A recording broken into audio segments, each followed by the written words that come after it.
What's up? Just happened to be here when you finished before Golden, and now I'm here when you start Arena? Hell yeah, nice. I'm a bit early. That's okay. Forgive me if things... I'm gonna go ahead and go. Forgive me if things seem a bit frantic. I am a big old dummy, and forgot to, I bought the game, and then I forgot to install it. Until right before I had to go live, so, that's nice. Oh, shit. Hold on. You're a bit too small, buddy.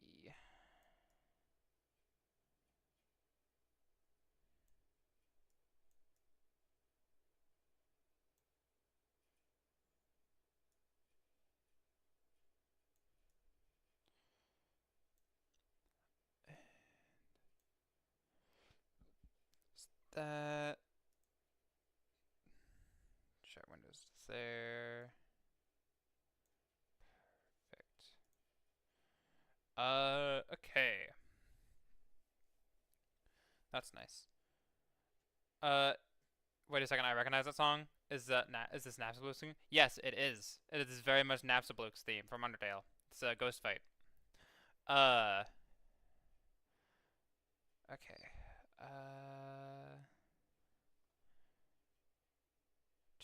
Test. Okay.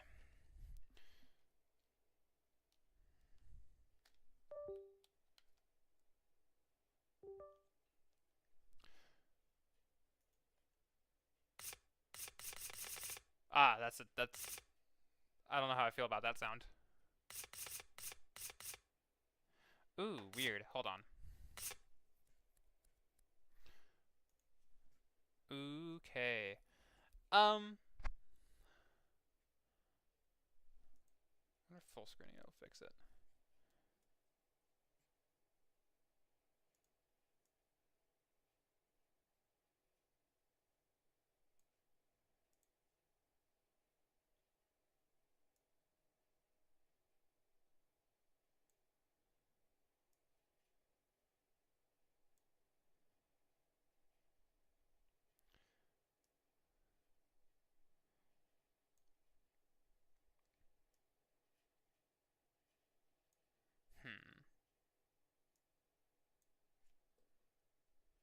Oop. Nope. Stop it.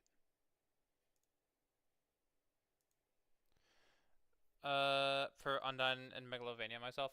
Well, it's not necessarily my favorite song. It's pretty good. I really like it, but I picked it mainly for. Okay, that's awful. I hate that. Why is my mouse so far off? That's so weird. Okay, hold on. I'm gonna close the game and see if opening it again will help.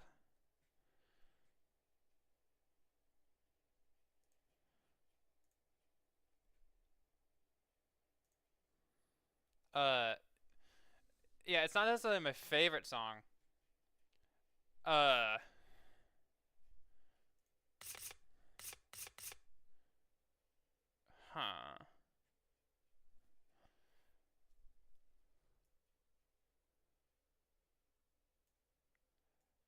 Okay, why are you doing this? Oh God.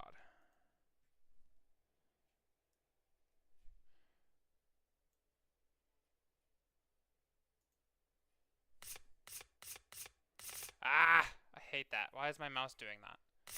So, okay, it's hard to tell because it's not showing up on OBS. Currently, my mouse is on top of the OK button on my screen, like in the middle of the word. and it's showing up weirdly on my screen. And also my controller won't fucking connect for some reason. Let me try a different controller. Hold on. Boop, bop. Scuff.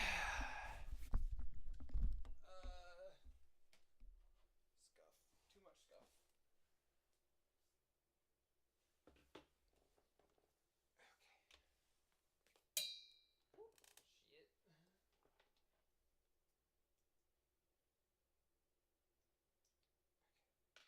Okay. Shit. This is a very scuffed stream already. It's fine though. When does it not? Okay. I really should have tested this out beforehand. Yeah, I chose Ghost Fight because it fit kind of thematically with my channel.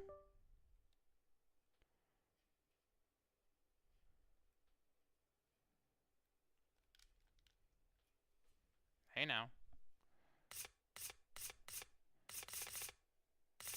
You see what the problem is, right? It's the mouse isn't synced. It's not like where it's supposed to be. Like it looks fine on my end, but for some reason in my OBS capture it looks goofy. Oh well, that's a problem. It appears my other controller is dead, so that's fucking great. I had to charge that for a bit. Oh god. Okay, it's fine. I leaned a bit too far and almost yanked my fucking headphones out of my computer.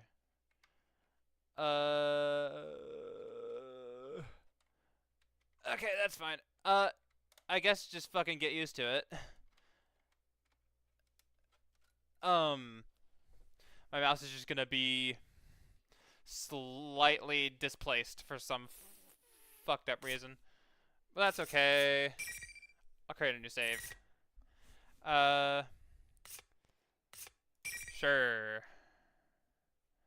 Oh, well, that's gonna make things a pain in the ass. This program will be brought to you by the following sponsors. The fuck?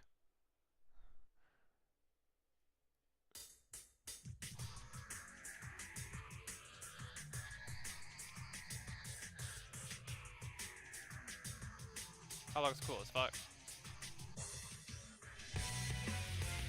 Oh shit! My boy!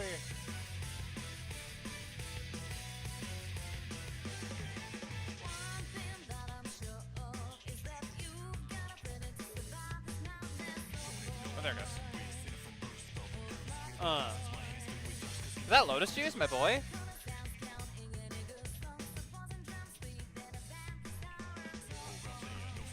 Go. Kanji, my boy! Naoto! Good to see that Kanji dyed his fucking hair back to blonde. Mitsuru! Akihiko! It's everyone. It's, I guess... Who the fuck are you? Labras? That's my girl. Let's go. Ooh. Tartarus? It's you. Who the fuck are you? You look cool. Be safe. Koromaru. Is that Ken? That doesn't be Ken. I think it's Ken. Elizabeth. Oh, that was so fucking cool. That's such a cool opening. Persona 4 Arena, Ultimax. Oh, thank you. Real quick though, I think. Sorry, hold on. Let me just... There we go. For some reason... There we go. For some reason... The like... title screen... Oh, no, not again. Let's not do that again. Persona 4 Arena, Ultimax. Oh, it's Kanji! Oh, they do different ones. Labras is an arena character. Okay, so, couple things right off the bat. This, I'm sure y'all know. Shit, sorry, again, hold on. I had to line it up better. I'm sure y'all know, this is a fighting game.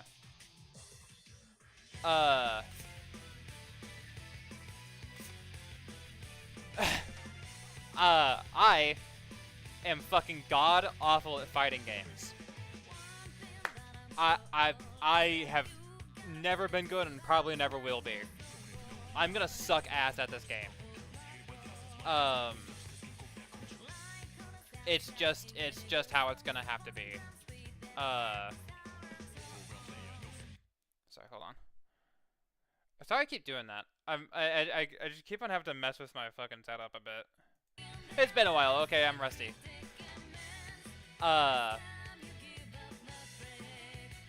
Sounds pretty good. Oh, I wish that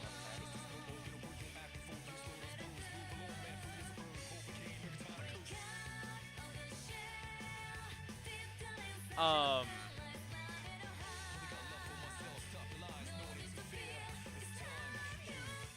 So, well, the thing is, I'm on Steam. Oh, there's, oh, I see the buttons. I see what you mean.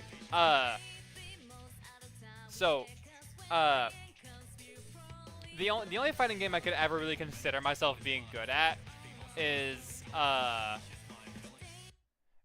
fuck, I did it again. God damn it. The only fighting game I can really consider myself good at is fucking Smash Bros. And that is a very different game.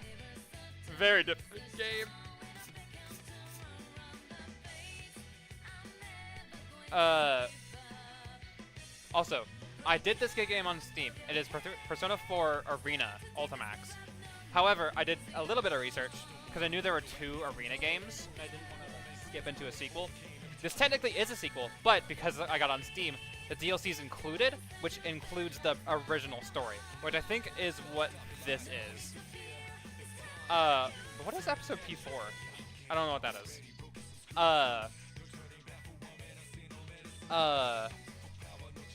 So that's gonna be, interesting.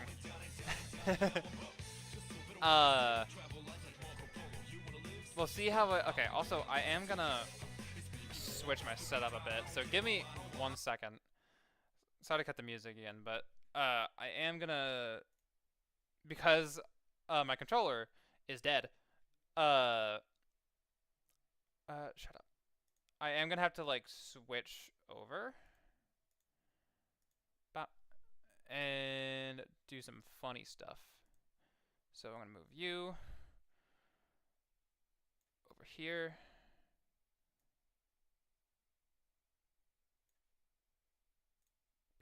Become full screen. Okay, thank you.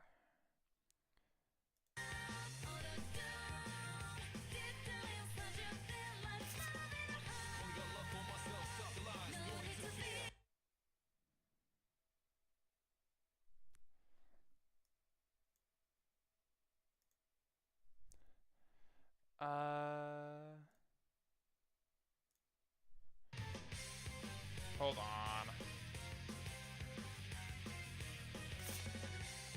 Let me hit a full screen. Please.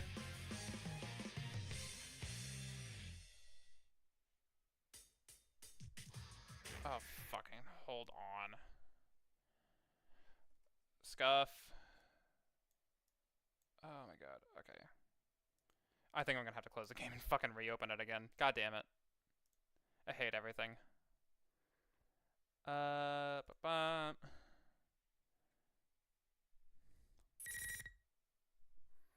Hold on. This program will be brought to you. Persona 4 Arena Ultimax. Hi, Margaret. Okay, there we go. You should be able to see fine now. Once you complete episode P4, you unlock episode P3, which is just from the Persona 3 point of view of the story. Okay. Gotcha. Okay. This program is brought to you by the following sponsors. So, stop it. Stop doing that. Thank you. Jesus fucking Christ. So, do I start with do I just start with story mode? Is that what it start with? I assume so.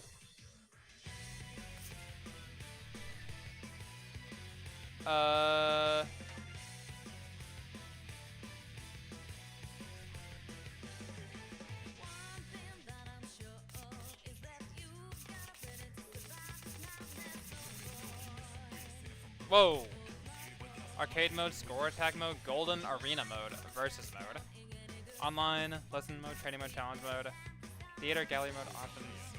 Okay, story mode. Story mode? Okay, thought so. See where this fucking goes. I hope this gives me a tutorial, because I will fuck it up. It's me!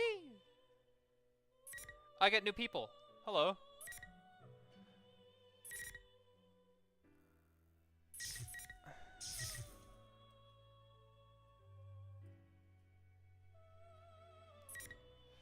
I get my boy. I get Unarukami. Okay, so it's the Persona forecast. Sweet. Okay. Some nice Velvet Room music. J confirm, K cancel, U auto mode. I want to switch episode and I's bookmark. I guess I'll start with you.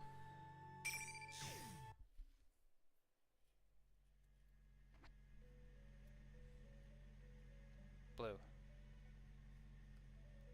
The floor, the ceiling, the furnishings, everything is blue. It's quite unlike what I normally see throughout my day. And yet, my heart is mysteriously calm. I recognize the slightest rumbling as an engine and realize that I'm in a car. I'm in the Velvet Room. Or, rather, someplace else I recognize. Welcome to the Velvet Room. It's my boy! Hi! The old man with the bizarre face sitting before me makes an expression that appears to be a smile. Sitting quietly next to the old man is a woman as beautiful and delicate as an ice sculpture. Ah, it seems we have a guest with an intriguing destiny. Hello! My Nice to see you name again. is Igor. I am delighted to make your acquaintance. The Velvet Room. Igor. Even though I'm barely conscious, I remember that this is not the first time that I've heard those names. I see. This is a dream. This happened in the past. I've been in this room before. If my memory's correct, what he says next is... This place exists between dream and reality. Mind and matter. It is a room that only those who are bound by a contract may enter. It may be that such a fate awaits you in the near future. Interesting. The words I expect to hear fall from the old man's mouth. I'm surprised that I still remember them. Another me, the one not in the dream, can't help but smile at that. Now then, why don't you introduce yourself? I remember this too. When I said my name here, it forged a contract with them. And so I answer. You, Narukami.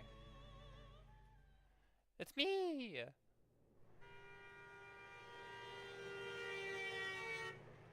When I open my eyes, the light is so blinding that I have to squint. For a moment, I can't figure out where I am, and I look Right. around. I was on my way back. Whoa! Whoa! He has a voice now! Or he has like actual like in line dialogue. That's so sick.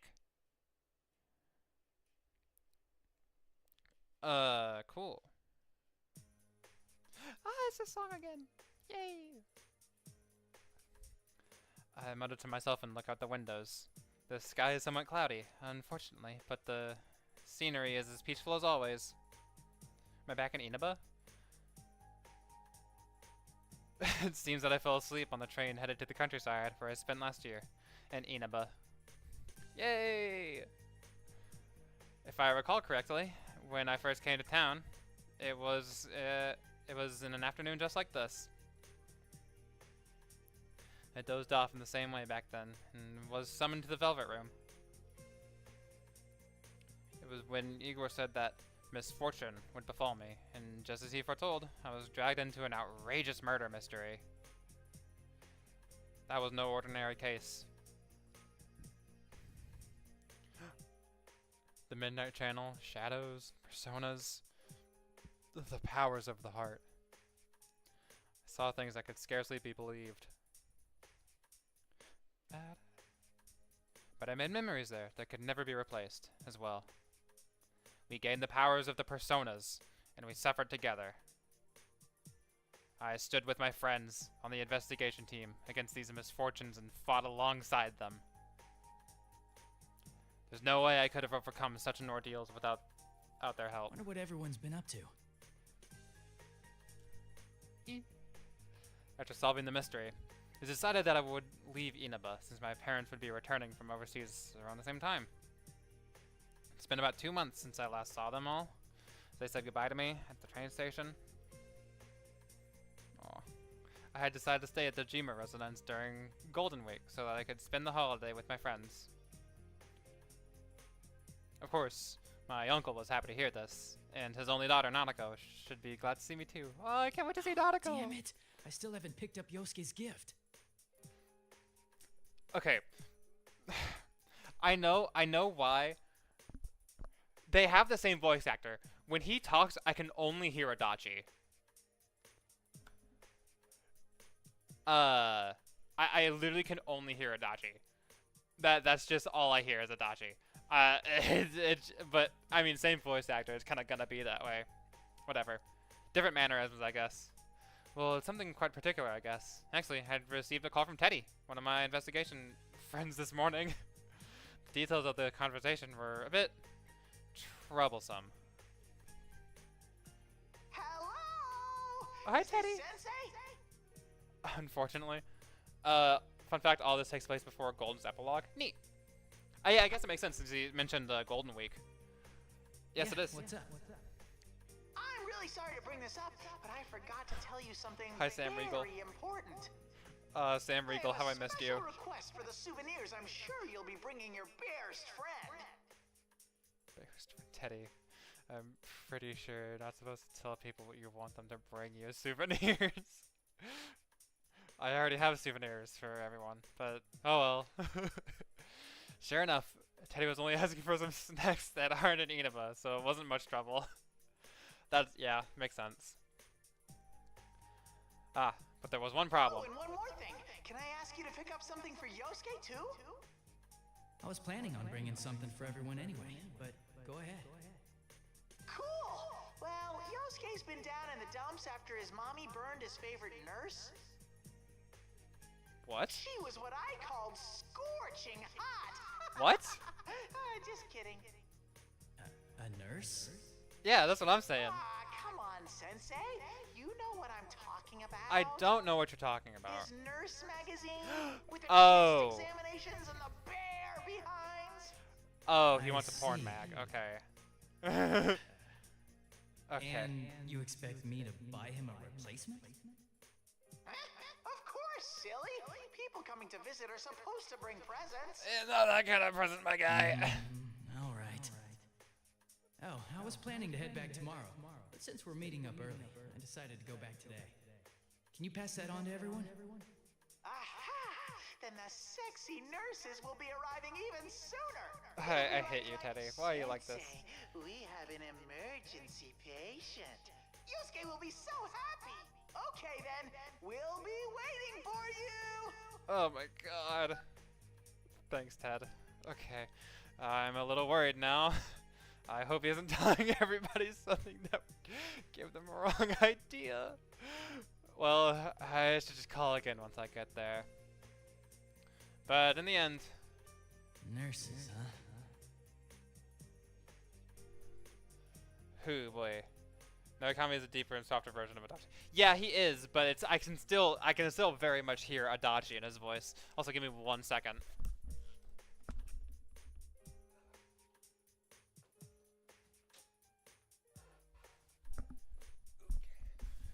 Sorry, I left my closet light on.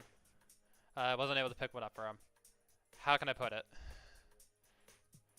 I'd feel bad for Yosuke if I gave him that magazine, and every time he'd open it, his friend's face kept popping up in his head. Oh, that's awful.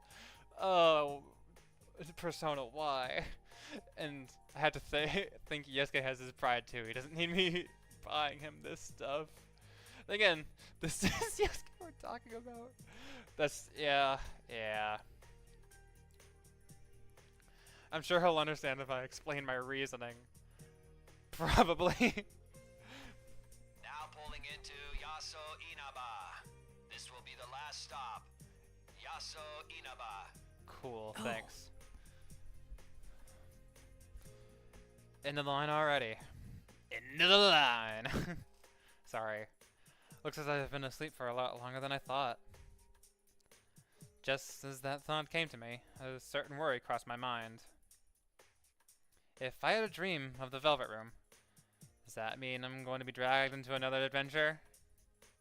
No, I shouldn't think such things. I'm overthinking it. Igor said, I'm delighted to make your acquaintance after all, so it's nothing but a dream. It's quite misleading, since I've had dreams of being summoned into that room ever since. The train begins to slow, and I take that as my cue to gather my belongings from the luggage rack above me. And the train comes to a complete stop, and the doors open. Even the smell of the wind evokes a sense of nostalgia. Huh. I think I'm getting a little too sentimental. Step out to the platform with a wry smile.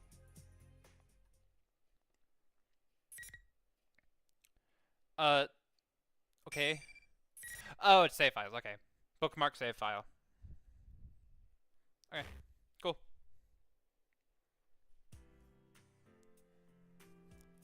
Oh, it's a song again, yay. Standing in front of the station, but this town is as quiet as it's always been. I realize that the sun's started to set and the orange sky envelops the world. Now, what should I do? Today is May 2nd. According to the calendar, the latter half of the holidays will begin tomorrow. I had told Dojima-san that I was going to arrive today, but it seems he's been too busy with working to come get me. Ryotaro Dojima. He's my uncle. I stayed with him last year. Yes, I'm aware. Thank you, game. He's a detective with the Inaba police, and he is raising his elementary school-aged daughter Nanako by himself. It seems that he was suddenly contacted by a detective from Metropolitan Police Department regarding last year's case. We'll have to work late. Fucking business as usual, I guess. What happened last year was very serious, so I guess it's not too surprising he's busy. He shouldn't have worried about it. I recall how apologetic he sounded over the phone. Can't help but smiling. I told him that I knew the way over from the station, but a bag packed with necessities and souvenirs for everyone turns out to be quite a load. Nanako must be waiting for me alone at the house, so I want to get there as soon as possible, too. To be honest, I don't know when the bus will come. Maybe I should just call for a taxi. Just as I'm thinking this. Huh? Hmm? Nanako? What? Big bro! Nanako! Hi. It is Nanako. There's no way I'd mistake her. You came to meet me all on your own? Aww. Why did she come to the station all by herself? True, the Dojima residence is in True, the Dojima residence is within walking distance, but it couldn't have been easy for her. And even though it's still light out right now, it will be dark soon, and the country roads are barely lit. What would she have done if I hadn't been here? I'm about to voice my concerns, but Nanako sounds slightly proud when she says, Don't worry, Dad knows about it. He gave me money for the bus. "Aw, He said he couldn't make it, so I came instead. aw, Welcome back, big bro. I wanted to see you so aw." much. Thanks. I'm happy to see you again, too. I see. She must have wanted to show me that she's grown up too. Aww. She's around that age after all. For a moment, surprised that Dejima-san let her do this. Yeah. But I can kind of imagine what kind of conversation took place. Nanako had always been a capable girl, but over the past year, her housekeeping skills have improved greatly, and she's proven herself to be very reliable. She takes the lead in many things within the house, and even Dojima-san can't compete with her sometimes. I can easily imagine that scene in my mind. It's true that I'm glad someone came to welcome me. I like Nanako's. I take Nanako's hand and we begin walking side by side. Well, Aw. no sense standing around here. What's in the fridge at home? Lots. Dad and I bought a ton of stuff since you were coming to visit. Aww. It hasn't even been that long since I beat Persona 4, and I'm fucking nostalgic for it already. Persona is so, then he really must have bought a lot. Dojima-san did say he'd pick up dinner for us, but if that's the case, maybe I should put together something to go with it. I asked Nanako what she wants to eat, and she looks back with a twinkle in her eyes. Aww. Are you gonna cook dinner? Ooh, I wanna help. Okay. Nanako and I make small talk while we walk to the Inaba together. While we walk through Inaba together. For the first time in a while. Being here makes me feel as if I've gone back in time to a year ago. Da, da, da, da, da, da, da. After we get back to the Dojima home, I hurry and unpack my belongings before heading to the kitchen. Nanako helps me out as diligently as she had claimed earlier. The way she mixes eggs seems more skillful than before. You're such a good girl, Nanako. Aww. Good evening. This is the Evening Journal with news for May 2nd. Our top story is on the domestic airline that was hijacked yesterday. Yo. What? TV in the living room echoes throughout the house. Thinking back on it. So I'm quite often in this place. When I first came to the Inaba, Nanako was practically being raised by the television. There had been this odd sense of distance between us around that time. She had started calling me Big Bro, and we didn't cook together like we're doing now. It's the little things that bring back memories. Aww. Right as we're about done making dinner, Dojima-san arrives with some deluxe sushi. Yo! Nanako quickly gets up and rushes to the door. She seems so happy when her father comes home. Aww. Oh, that's really... Oh, this is so nice. Dojima-san apologizes about the sudden increase in his workload, and then we all sit at the table and begin eating. Being here like this makes me feel 2 months since I was gone never happened at all. There's a warm atmosphere, as if I had always been a part of this family, and lived here for them my entire life. I think both of them deep in my heart after I give the souvenirs I bought for them. We enjoy chatting together with each other as a family. Aww. That's so nice. That's so nice. This game's great, guys. That's my old room. Phew. Phew. Another familiar room. This is the room that was prepared for me on the second floor of the Jack Frost! I have a Jack Frost doll! Yo! And is that a Catherine calendar?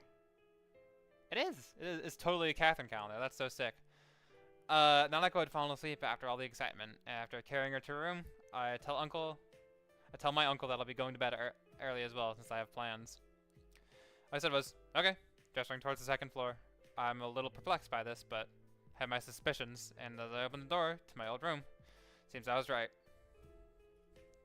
The room is no different than it had been when I was living here. It's exactly the same as it was when I left in Inaba. When I left Inaba, closed the door with a feeling of wistfulness. As I sit down on my sofa and consider my uncle's thoughtfulness, I sigh in exhaustion from the long journey. I'll be able to see my friends tomorrow. Considering that there are still several days left in this holiday, it may be nice to leave early tomorrow and go visit the shopping district. It's raining. The time is just before midnight. I gotta check the midnight channel. Remember once, it'll be a new day. Whenever it rains at night, I end up checking the time. Well, I spent the last year in Inaba. Well, well, I spent the last year in Inaba. I was always checking for the Midnight Channel, which was a popular urban legend here in Inaba. It's a bad habit of mine, even when I'm not here. If you look at a turned off TV at midnight on a rainy night, you will see your soulmate. Discovering that this rumor was actually true was the first reason I became involved in the murder investigation last year.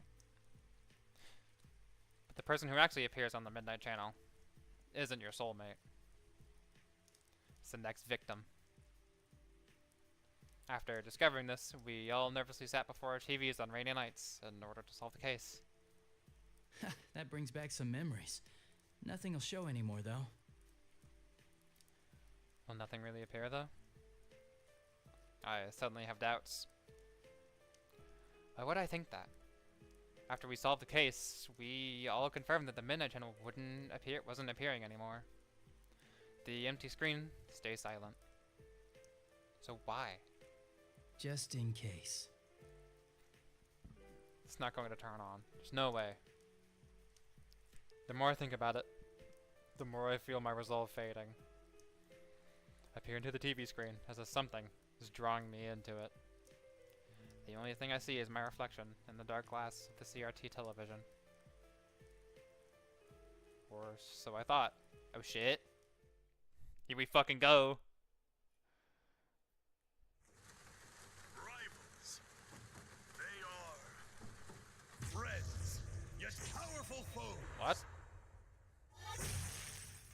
Yo. Secret fighting program amongst high school students. A new legend is about to start. Yo.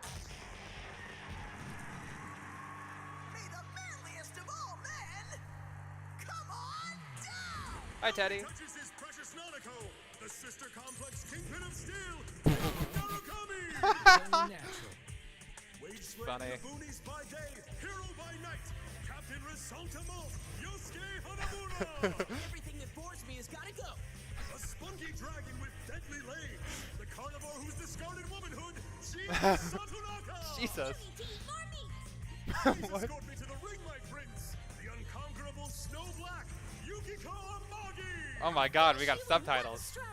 Blooming roses and bulging muscles, the blood-curdling beefcake emperor, Hanji Yeah, my boy. The realms of romance, the body of a child, the brain of a genius, the 2000 IQ killjoy detective, Naoto Shirogane! Is this an Yo. army of idiots? Is this an army of idiots? I like that. And survive towards the one throne waiting at the end! Oh, P1 weird. Grand Prix where fierce fights will be fought! The battle begins tonight! What the fuck? I feel like I just watched a fucking WWE commercial.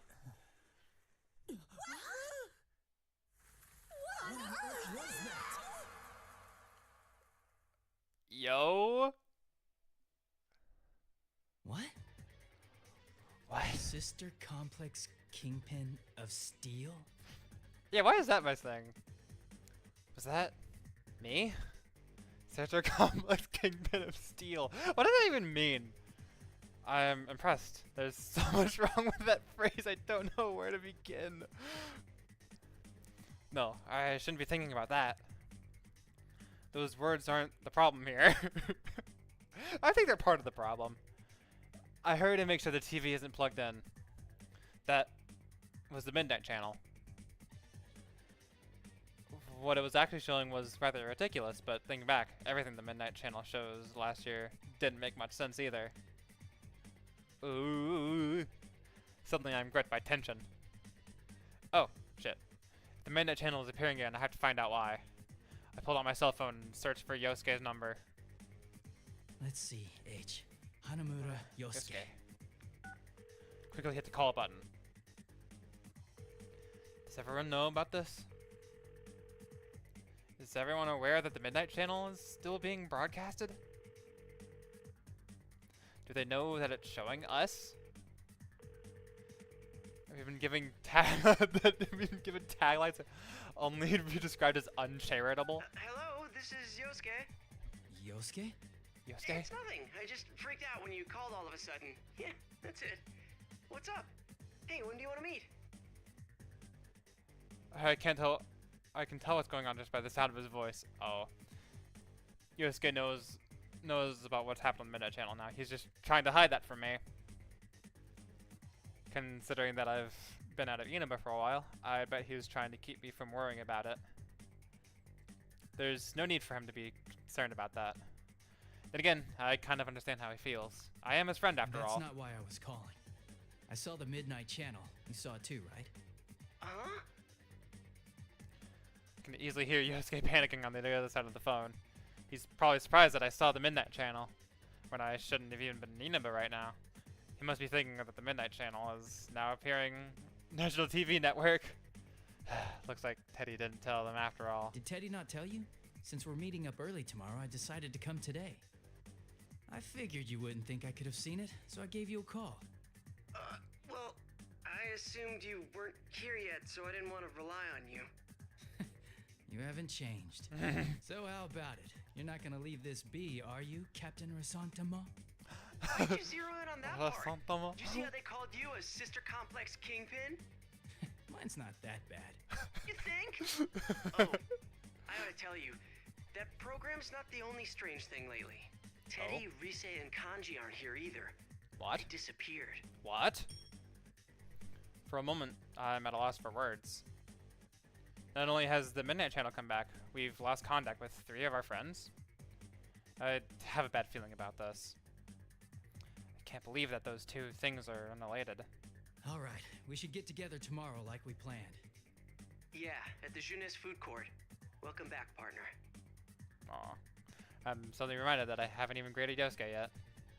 I finally feel the sense of worry fade a little, and I answer with a smile. It's good to be here. No matter what has happened, our friends may be in danger. If that's so, there's only one thing to do. Speaking of things I have to do. Oh, right. Sorry to say, I forgot to pick up your souvenir. A souvenir? Don't even worry about it, man. You sure? I thought you were really looking forward to it. Those nurses. Nurses? I had a feeling he wouldn't get it if I don't tell him flat out. This is rather hard to bring up, but oh well. Yeah, Teddy asked me to get it for you. He said you were crushed that they got burned. Oh, wait, this is all... I didn't know you were into nurses. Shut up! That's enough! Damn it, you're trying to wind me up, aren't you? Stay home, you jerk. But I'm already here. Well, I'll see you tomorrow. That's fun. At least it seems like he understands about a souvenir. In any case, the preparations have been made. Tomorrow, I'll meet with everyone to sort through whatever information we have on this situation. If we have to, we'll go back into that world. It'd be best if this is all just our imaginations. But unfortunately, we know that the Midnight Channel wouldn't have appeared without a reason. I should make sure I'm ready for tomorrow and get some rest. Ooh, shit. Running Rise isn't only a navigator anymore. Place is as lively as always. I look across the food court on June's roof for the first time in a while. Even though there aren't many people in Inaba, this place is exceptionally crowded. Plus, because it's Golden Week as well, I feel like it's busier than usual. I haven't run into Yosuke at the elevators. We briefly greet each other. Guys are weird like that. Yeah. The closer we are, the more simple our interactions when we meet each other face to face. That's true as fuck, actually. That's so fucking true. Two of us step out into the food court. We immediately find Yukiko and Chie. They wave back at us past the playground area from the bench they're sitting on. Good to see you guys again. Welcome back! We missed you! Aww. The guest of honor's finally here! You're looking well. Welcome back. Should we... Oh, he already knows about the Midnight Channel thing. He's actually the one who called me up about it. Oh, I see. This has turned into a pretty thrown-together reunion, hasn't it? Yeah. But I'm glad you came. Aw. We chat some more while we all sit down. Then Yosuke stands up and clears his throat loudly. He's probably been waiting for the right moment to say something. He hasn't mentioned anything to me, but I can easily guess what he's about to say. We all look towards Yosuke. It sucks that we can't hang out more before jumping into another mystery, but to celebrate our partner's return, I hereby reinstate the investigation team in response to the Midnight Channel going back on the air last night. Hell yeah. Oh, the team is back. Kind of. Where's fucking Hearing that Kanji name and, gets me and all Teddy and shit? fired up. Yeah, let's do this. Yeah! I don't think the applause is necessary. I disagree. I think the applause is so necessary. You see, yeah, you gets me. Why not? It's been 2 months since we last saw each other, after all. Jie and Yukiko start chuckling when I shrug, and the Yosuke seems saddened by that he still ends up laughing along as well. It's a relief to see that they're the same as always, but because of that, it makes me even more worried about the friends that aren't here right now. We can't start slacking off. We begin to sort through the information that we know about already. Well, let's get cracking. I mean, this is no laughing matter. Oh yeah. No one's heard from Teddy, Kanji, or Rise. Just those three, right? Yeah. Oh, I got a hold of Naoto-kun, but I didn't tell her about this stuff. She told me she couldn't make it today because of her job, so I didn't want to worry her. She seemed pretty bummed that she couldn't be here too. Aw. She has a reason for not being here, and we can still contact her. Then Naoto should be fine. That leaves Teddy, Rise, and Kanji. Not hearing back from them after an entire day has passed isn't normal at all. The relationship between their sudden disappearances and the reappearance of the Midnight Channel last night disturbs me. One thing's been bothering me. The picture on the TV was very clear last night. Very, Yeah. very clear. Going by the pattern from last year, it wouldn't be that clear until after the victim entered the TV. Yep. Hey, isn't this the first time a big group of people was shown together? Plus, we're still here. Yeah. Why us anyway? And what's up with those insulting descriptions? Jay seems pretty angry about it. I wonder why. Many of the locals know about the rumor of the Midnight Channel. In other words, this troubling broadcast already has been seen by who knows how many people. From what I've been told, the moment Chie tried to ask another student about the Midnight Channel, the other girl ran away with a look of fear in her face. So surprised that Chie would be angry.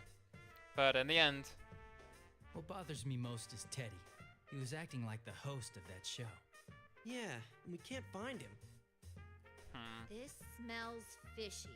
Then Yeah. again, I doubt he would play a prank like this for no reason. I guess we'll just have to go inside the TV and find out what's going on. Yeah. That's right. Go inside the TV. Out of everything that was out of everything, that was the element that shook our common sense the most out of everything we experienced last year. Actually, murders in last year's events happened in another world inside the television. This world is filled with a monster called shadows that are born from people's hearts. Because my friends and I gained personas, the power to defeat these shadows. We were able to enter the TV screens and fight Won't them. we be stuck in there without Teddy to give us an exit? But even we personas would find it extremely difficult to leave that world on our own. In order to combat, we need the exit TV that our friend Teddy was capable of creating. Not so. I've had Teddy keep the exit TV out on that side. Look at you, all prepared. I mean, think about it. What if we were half asleep and fell into a TV when Teddy wasn't over there? Isn't that a scary thought? Like anyone would be that clumsy. Anyway, it sounds like it's Sure. safe for us to go investigate then. Jay's voice sounds different. It sounds like the same voice actor, but it sounds like she's doing a slightly different voice. But that's kind of nitpicky anyway. No matter the reason, it's reassuring to know we have an exit strategy left for us. To be honest, I almost fell into it the first time it appeared in my room, after all. Yeah, there's no doubt that something's going on in there. Is everyone ready? We're all good to go. To tell the truth, I had a hunch that this was going to happen. We all share a look to confirm our intentions. All of them nod back. I can see the seriousness in their eyes.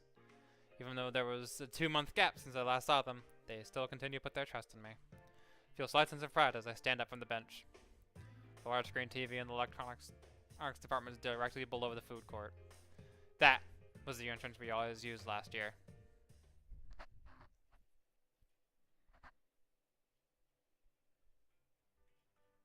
Ooh, anime!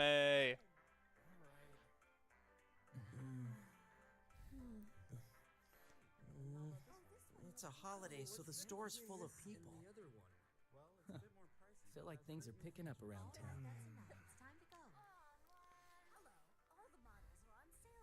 Oh. You know, It's been a while since last time. I'm a little nervous. That's okay.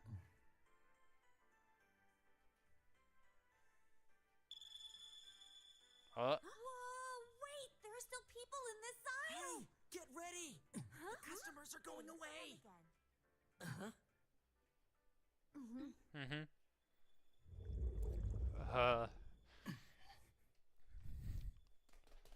Let's Yeah! Oh, I'm so fucking excited. Huh? Isn't this different from usual? Yes. Oh no! What do we do? What can we do? We can't stop now!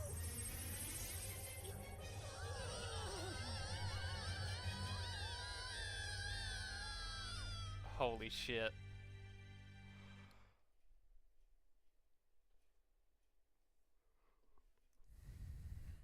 I hear a voice. It's a woman's voice. It sounds familiar to me. This voice is... Oh! Welcome to the Velvet Room. Hi, Margaret! I don't sense that distinctive floating feeling I usually have when I enter the TV world. When I concentrate, I realize that I must be sitting in a chair. The moment I open my eyes, I see a vibrant blue. The Velvet Room. I visited this place an untold number of times last year, and once more in my dreams yesterday. I never thought I'd return to this place. It's not a dream this time? What's going on? Didn't my contract end already? Igor, who usually sits front and center, is nowhere to be seen. The one to greet me is the one with silver hair, Margaret. Could this be a personal summoning then? That happened a few times last year, too.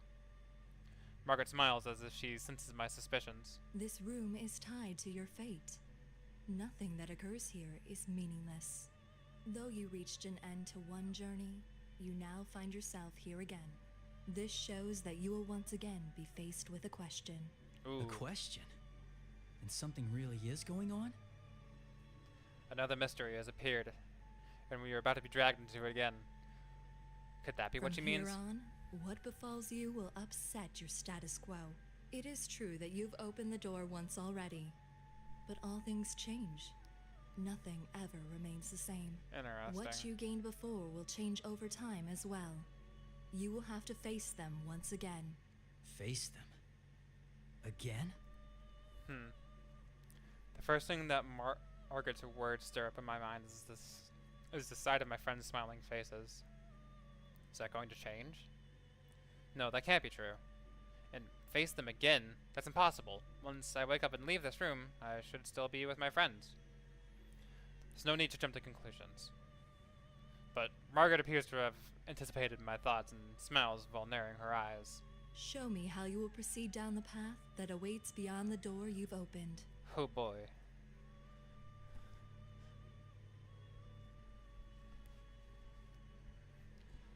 My vision wavers, and blue light before me vanishes quickly. Wait. I still need to know what you mean by those words. Yeah, sure.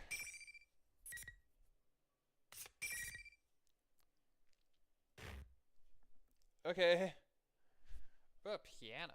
Where am I? Mozart. Beethoven. Where did I get? Oh, back to the TV. Where did I get thrown when I left that blue room? The scenery is so unexpected that I'm at a loss. This is the school and music room of Yasugami High. I attended this school. Wait. It's the music room of Yasugami High. I attended this school with my friends until recently. There's no mistaking it. When we entered the TV together, so why am I here? No, that's not right. This is... No, wait. This has to be the TV world. The graffiti on the ground. Shoes placed like they're for some kind of ritual. The eerily shining eyes on the portrait on the wall. The more careful I look, the more I realize this place is not the real Yasogami High. Most of all, I sense no warmth from this place like I always did from the students who would come and go from here. This is a fake. It's definitely not the school I attended. But what happened to turn the world inside the TV into this? On top of that, we entered the TV from our usual entrance, but I ended up in a completely different place. This has never happened before. I also realized that my friends aren't with me either. Did we somehow get separated? I start to feel chills down my spine, and I look around. Hello! Ugh. Sorry for the wait. Oh, hi, Rise! Greetings, boys and girls of Yasogami. The P1 Grand Prix is about to begin. Hi. There's no need for manners or courtesy or anything today, so let it all hang out. Tell us how you really feel. Laura Bailey, how I missed you. What the? Rise? I shout the question, but she doesn't answer. This is Rise Kujikawa, one of our friends in the investigation team that we couldn't contact. Does she not hear me, or is she choosing not to respond? As I ask myself this, I hear different voices echoing as well. I look around in surprise. These voices, it's not just from one or two people. I see countless students staring at me from the hallway and the entrance everywhere I turn. Huh? May I have your attention, please? I, Rosette, will be your commentator. But first, the General has a few words for you all. The General? Who the fuck? What's going on? Why are there so many people inside the TV world? Before I can think of any answers, Rise makes another announcement. And as if on cue, the monitor in the music room turns on. What appeared on it was Teddy. He was wearing a strange hat and cape, just like he did on the Midnight Channel last night. First Rise and now Teddy? What are they doing? Here's a cigar too. Here now. Well then, I'm proud to announce the opening of our very own P1 Grand Prix! What the fuck does that mean? Again, that's the same bizarre tournament that was shown on the Midnight Channel. Then, is Teddy really the one behind this insanity? Teddy, what's going on here? We came to look for you and Rise and... Always with the talking, Sensei. It's a big waste of time. Less talk and more fighting. For the next challenger, come on down! Huh?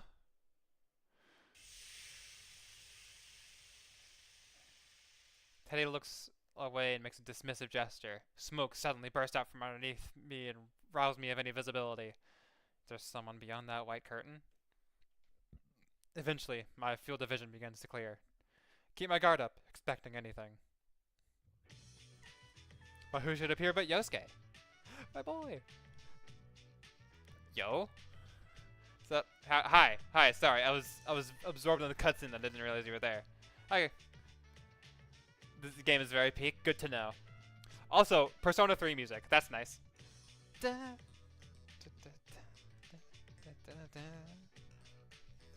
Fuck yeah, dude. I love Persona 3 music. Who should appear but Yosuke? Though I hadn't expected to run into him like this. I'm relieved to see that he's safe. Teddy did say something about a challenger just a moment ago. I recall the P1 Grand Prix that appeared on the Midnight Channel looked like a lot like some kind of fighting competition. Wait, am I supposed to fight Yosuke now? That's not funny at all. Great. They're expecting you and me to fight. Looks like. Sheesh, what's Teddy thinking? Yeah. Starting that up already? I won't let you get all buddy-buddy with each other.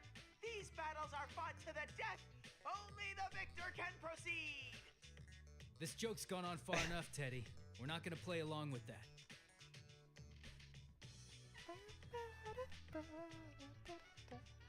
I look over at Yosuke, hoping he would agree with me, but he doesn't appear interested in what I have to say. Really? I guess you should declare me the winner then. Yosuke? Yosuke? What? You don't plan on fighting, right? That means I win by default.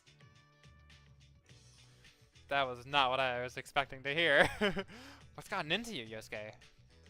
Do you have some kind of reason to be talking like this? I can't figure out what's going on. Yosuke continued to speak in a carefree manner, and said something that I simply couldn't believe. Is that okay with you? I mean, since Nanako-chan's here and all? What? Nanako's here? Wait, really? You haven't seen her? She's with Teddy. That can't be. Oh, why is this song playing? Oh no. I saw Nanako back at the house when I left this morning. And even then, Nanako can't enter the TV world on her own. But she's in this world? I can't believe it for a moment. But what if it's true? Just coming to this world can tire a person out very quickly. Top of that, if it's someone who can't use a persona comes here, it can sometimes even be fatal. Where is she? Yosuke, where's Nanako? Whoa, what's gotten into you, partner? No need to get hysterical. Why are you so calm about this? You know what happened to her last time she came here. Nanako did come into this world once, last year. It's not something any one of us would have wanted to happen again. That was the start of a whole chain of events. Remembering them is heart-wrenching, even now. So why? No, even then, it might be wrong for me to lash out at Yosuke for the way he's acting. Calm down. I need to think straight here. All Yosuke said was that he saw her with Teddy. Then, was Nanako brought here by Teddy? If he's the leader of the Yosuke, be tournament? straight with me. Are you sure Nanako is with Teddy? How should I know? If I had to guess, I'd say she's probably still with him. Man, are you alright? Are you that worried about Nanako-chan? Yes! No wonder people look at you funny, thinking you have a sister complex. Sense of wrongness that I've been feeling this whole time is getting even stronger. True, Yosuke may sometimes say insensitive things, but yeah, he sure fucking will. But that's mostly because he reads too much into the situation and acts out over it. He's not the type of guy to enjoy making hurtful remarks like this. Yosuke, are you alright? Huh? What are you talking about? I should be the one saying that to you. She's not even your real sister.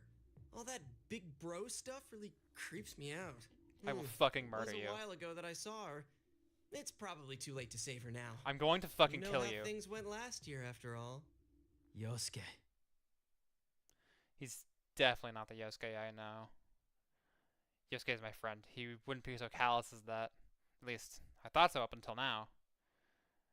He was the one who had to face the pain of losing someone he cared about when the murders first started last year. I can't hate him for accidentally mentioning someone who was dead. But the way he's acting now, he's doing this on purpose. I suddenly draw my sword and face Draw Yosuke. your weapon. You'll get your Oh! Oh, unavoidable battle. Hold on, I'm on purple. Yeah, you are. It's, yeah. What? Dude, what are you saying? You told me you let me win by default. To be honest, I had been thinking that this Yosuke before me was some kind of fake. I even wondered if something had happened to him, and Yosuke's shadow had appeared again in this world. But this wrongness that I keep sensing is nothing like that. This probably is the real Yosuke, and the strangeness I feel is because these words really are coming out. These words really are coming from the mouth of someone I never thought would say them. If so, then... I don't know if you're being controlled or if there's something else going on here. Either way, you must understand the best way to resolve the situation. There's no way to tell if what I'm saying is getting through to him at all. But if I want to figure out what's going on, I'll just have to fall for this trap once. Sorry, but I'm gonna go all out. No hard feelings. Oh shit! Huh? All that talk and you're gonna fight against your partner after all? Oh, hi, Rise. Whatever. Let's hurry up and get this started. Ready? I'm nervous. I'm so bad at fighting games. Yeah, I'll place a bookmark.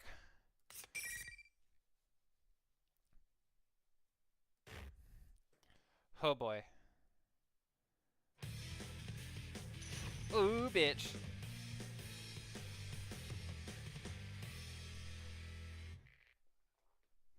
Ooh, shit. Hit that, partner! Hit that, partner!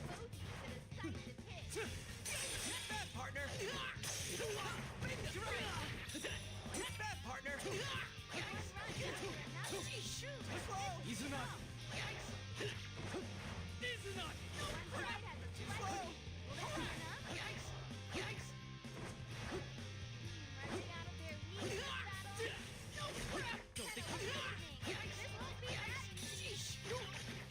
I have no idea what I'm doing.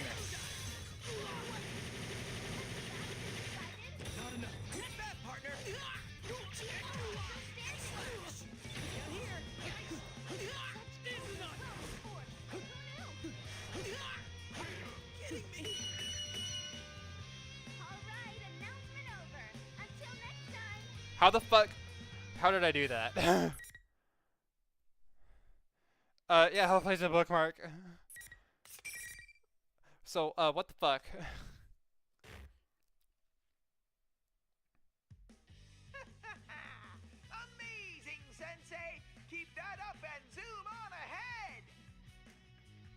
ahead? You're gonna continue with this?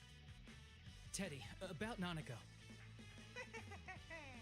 I don't want to spoil the surprise. If you want to find out, you'll have to get to me. And I can't say why, but I think you should hurry. The monitor shuts off. I still haven't learned a thing about Nanako. But he did seem to have been expecting me to ask about her. I don't want to think about it, but Nanako really may be here. The moment the monitor turned off, the students began to leave, like waves in the receding tide. No, they don't look like students anymore. They're something inhuman, just taking the shape of students. I was too focused on the fight to notice, but it seemed their true forms were coming through. They looked like silhouettes. Could they be shadows? Even so, I don't sense any hostility from them. Well, if they're not a threat, and they're going away, so there's no need to chase after them. Besides, there's something more important to do right now. Are you alright?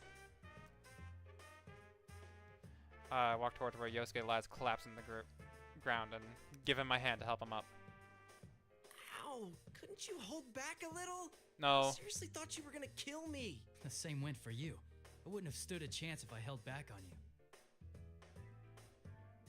you. Yosuke grimaces in pain as he stands up, but he doesn't have suffered any severe injuries. That's good. I knew I couldn't risk going easy on him, so I was a little worried that I'd actually hurt him. But once we get a good look at each other, Yosuke's demeanor suddenly changes. That aside, shut up about the nurses already. It's not like that's the only thing I ever think about. What's this about nurses? Huh? You were harping on it the whole time. How can you stand there and constantly bash my taste in women with a straight face? Is What? it such a crime to like nurses? I mean, Wait a no. second. I don't understand why he's suddenly angry, but he's not making any sense at all. I tell Yosuke to calm down, and we go over what he thought had happened before the fight. We learned that our memories of what each of us had been saying didn't match up at all. According to Yosuke, it seems that I've been, well, teasing him about his taste in women. Yosuke was so heated up over what I supposedly said that he went into graphic detail. I stopped him before things went too far. I mean, really, it's best for both of us if we pretend this never happened. But thanks for our conversation after the battle. I've come to realize something. If we'd been hearing each other say things neither has been meant to say, Yosuke, then... let me ask you something. Is it true that Nanako is here in this world? She is? Yosuke's at a loss for words. He had no idea what I was talking about. It's just as I thought. Yosuke doesn't know anything about Nanako. If that's true, then what I heard Yosuke saying before the fight was something that Yosuke couldn't possibly have said. This only makes me more convinced that I have the right idea. What I heard wasn't what Yosuke meant to say. I don't know how, but something else had made Yosuke say those words, even though he didn't know what he was saying them. What? That reminds me. Tannen's Scream had said that I needed to get to him if I wanted to find out the truth.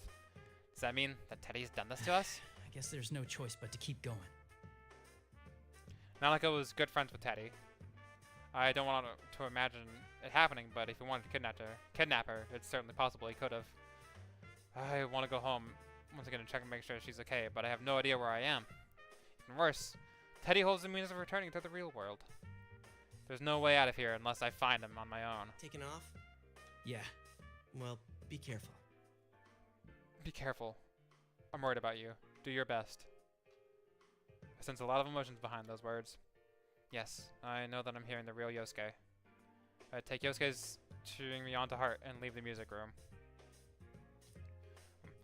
Teddy had said that only the winner could go on in this tournament. I don't know exactly what that means, but it's probably not a lie. Yosuke understands that as well. That's why he's trusting me to sort it out and go without much talk. He's frustrated that he can't help me out. I could just be jumping in conclusions there. After all, Teddy did say that was the rule, but we don't have any proof either way. Well, I might as well see what he meant by that. I stopped walking and turned back to Yosuke. One last thing. About those nurses.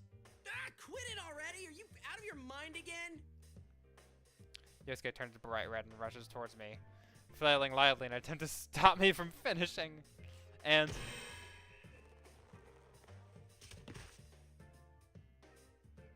there's a painful sounding noise as he runs into something invisible and slowly slides onto the floor. What is this?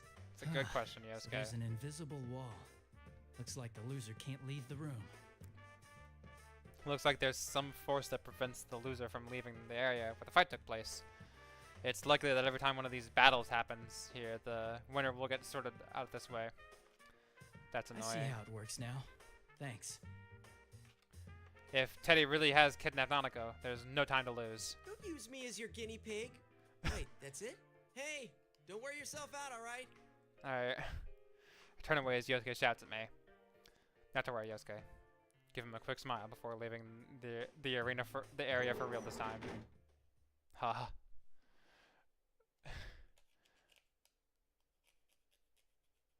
Fuck words that make my tongue twist. Yeah, same, honestly. Dyslexia is a bitch.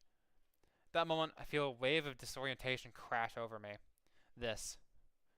I'm surprised that this is happening without warning, but it's not a threat. After all, I know this feeling all too well. Oh, hi. We're back in the Velvet Room. Welcome to the Velvet Room. Hi, Margaret. How are you?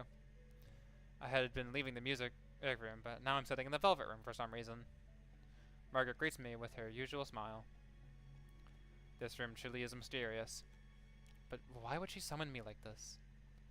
Margaret sees my suspicious expression and speaks up. Things have only just begun, and yet you already seem tired. The misfortune that has befallen you can be thought of as a sort of trial. Oh, sorry, I didn't mean to skip that. A trial? I want to know the details behind her words, but I know that she won't answer me, even if I ask. The inhabitants of the Velvet Room never reveal everything. That's because they can only watch over the choices their guests make. Margaret's smile broadens when she sees that I don't intend to ask her anything. Indeed. I am an observer on your journey. I would do nothing so thoughtless as to force you to make choices. You do not need such provocations. I already know that you shine brilliantly enough. Oh, well, thanks, Margaret. This shine she speaks of. Could it be about my ability to use personas? That is part of your brilliance. Personas are masks of resolution, strengthened by controlling one's heart. By forming bonds. You understand this well, don't you? I sure do. That's how we all fought up till now. Yes, indeed. But one's heart is intangible. It cannot be seen and cannot be felt. When polished, it releases a strong light unlike anything else. But it can also be clouded by trivial things. Have you ever felt that way?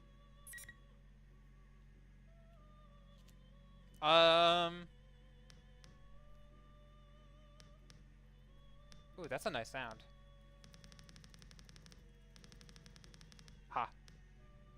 You may be more conscious of that fact than most, because you hold the power of the wild card. Ooh, bitch.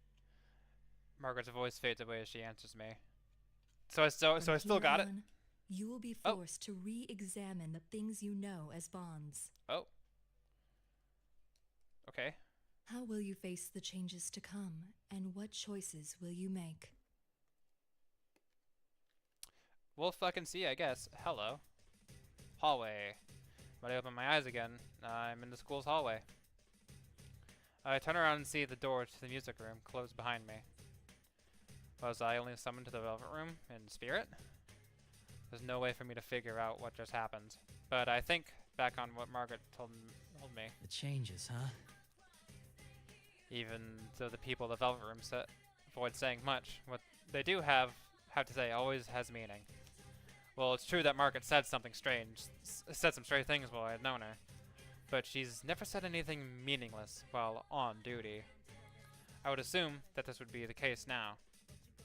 I may have to keep her words to heart. Hoo boy.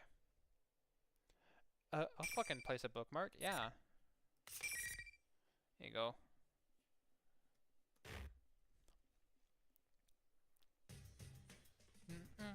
In any case, I need to concentrate on this case for now. I'm sure I'll understand the meaning behind what she says when time comes. I must proceed. This bizarre place looks nothing like the Yasogami High I attend. The building seems strangely familiar as I run through it. Teddy had appeared on the monitor in the music room. From the looks of things, He appeared to be behind what was happening. But I heard Risei's voice over the school's PA system before my fight. Right, with Yosuke. If this school works anything like the real one, I can make a good guess as to where Risei and Teddy are. It might be the announcement room. I'm going to the announcement room, okay. But of course, things aren't that easy. Those invisible walls keep getting in my way wherever I go.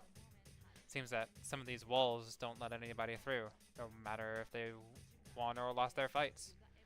Every single time I run into one, I'm forced to take another path. It's like my route is already set for me. I feel like I'm being led somewhere. I wonder if I bet so. I stop for a moment in the hallway at the practice building and mutter myself as I take a look around. Where are they trying to lead me? At that moment. Hey, you there! You're one of them participants in that there Grand Prix thing, right? What? Who? What? A voice that I don't recognize at all breaks me from my reverie. I instantly jump back and drop my sword in surprise. Whoa! What's the big idea? You could poke someone's eye out swinging that thing around. That's kind of the point. Turn and see a girl that I've never seen before. You're the girl from the opening. Is she part of that crowd? No, she looks like a real person. She was caught by surprise when I suddenly pointed my weapon at her. Although she flinches, her words don't lose any of their intensity. How bold of her. May seem an odd thing to say, but that's what suddenly crosses my mind. But this girl doesn't seem to have any intention of attacking me. I sheath my sword, but remain cautious. Sorry, I didn't mean to startle you. Sorry ain't gonna cut it. Okay. What were you gonna do if you hurt one of the students here, huh? You can't go pulling that stuff without student council approval. All right, the jig is up. I'm putting the kibosh on this tournament right now. Hey, wait, hold on a second. I'm not in this because I want to be. I'm trying to stop the tournament. I'm trying to act non-threatening, but the girl continues to glare at me. Who in the world is this girl? She's wearing a Yasogami High uniform. She says something about the student council, but I don't recognize her. You don't encounter people here in this world that often. If a person is here, they're either Persona user or... Why are you here, by the way? Wait. Did you fall inside a TV? That's right. I might have to put it a little differently, but if she can't enter a TV herself, the only possibility that someone threw her in. That was what happened to the murderers from last year. Inside a TV? What kind of nonsense is that? She's not aware of it. But if she was a Persona user, I don't see why she'd hide that fact. If she was trying to eat that from me, then she wouldn't have come to talk to me like this. Then does that mean she's a victim after all? I carefully choose my words to avoid provoking the girl and introduce myself. I'm Yu Narukami. I was a second year at Yasogami High until last year. Huh? Last year? But that uniform. Oh no, this is kind of my usual equipment when I'm in the TV world. Equipment? Never mind. Forget it. Well, if you were only around till last year, I ain't gonna blame you for not knowing. I'm the new student council president. Nice meeting you. Hi. The student council president. I'm remembering correctly, the student council election should have taken place before the holidays. I have no knowledge of who won those elections since I left Inaba before they took place. That reminds me, I didn't have any friends on the student council last year either. This girl may very well be the president. No reason not to believe her. Now it's your turn to spill. You said you ain't in the tournament because you want to be. Then what are you doing here? And what's this tournament about in the first place? No fucking clue. I feel that if I don't explain things very clearly to her, it'll only provoke her further. But trying to tell her everything about what's going on here will only confuse her. I leave out the fact that this place is inside a television and tell her about the other things that are going on. First, tell her about Teddy, that a friend of mine is likely the one who set this tournament up. Second, that I encountered some of my friends who were dragged into this as well, but they were acting strangely. And third, my cousin, Nanako, still in elementary school, may have been dragged into this mess. The girl calling herself the student council president seems skeptical while I talk, but eventually she sighs. So if I got this right, you didn't start this, but your friend did. Well, you don't seem like you're lying. Uh-huh. It seems that she somehow grasped the gist of what I was trying to say. I thank her out of politeness, but she laughs and asks why I'm thanking her. There's still one more difficult task left at hand. How do I make her understand that all this is within another world, when accessed by going through a TV screen. She still appears to be energetic, but it doesn't change the fact that she's in danger. I have to get her out of this world, no matter what. The fuck was that? Where did that sound come from? That sounded like it came from the gym. I Oh, ought to shit. tell you to go home, but I get that you're worried about your sis. Come on, let's go check it out. Alright, cool. We both start running at the same time. I reach my full running speed when something occurs to me. I'm surprised to see that this Miss President is keeping pace right beside me. Just standing in this world would be strenuous for a normal person, but she doesn't seem out of breath. She's quite impressive. I take a moment to quietly praise the girl running next to me.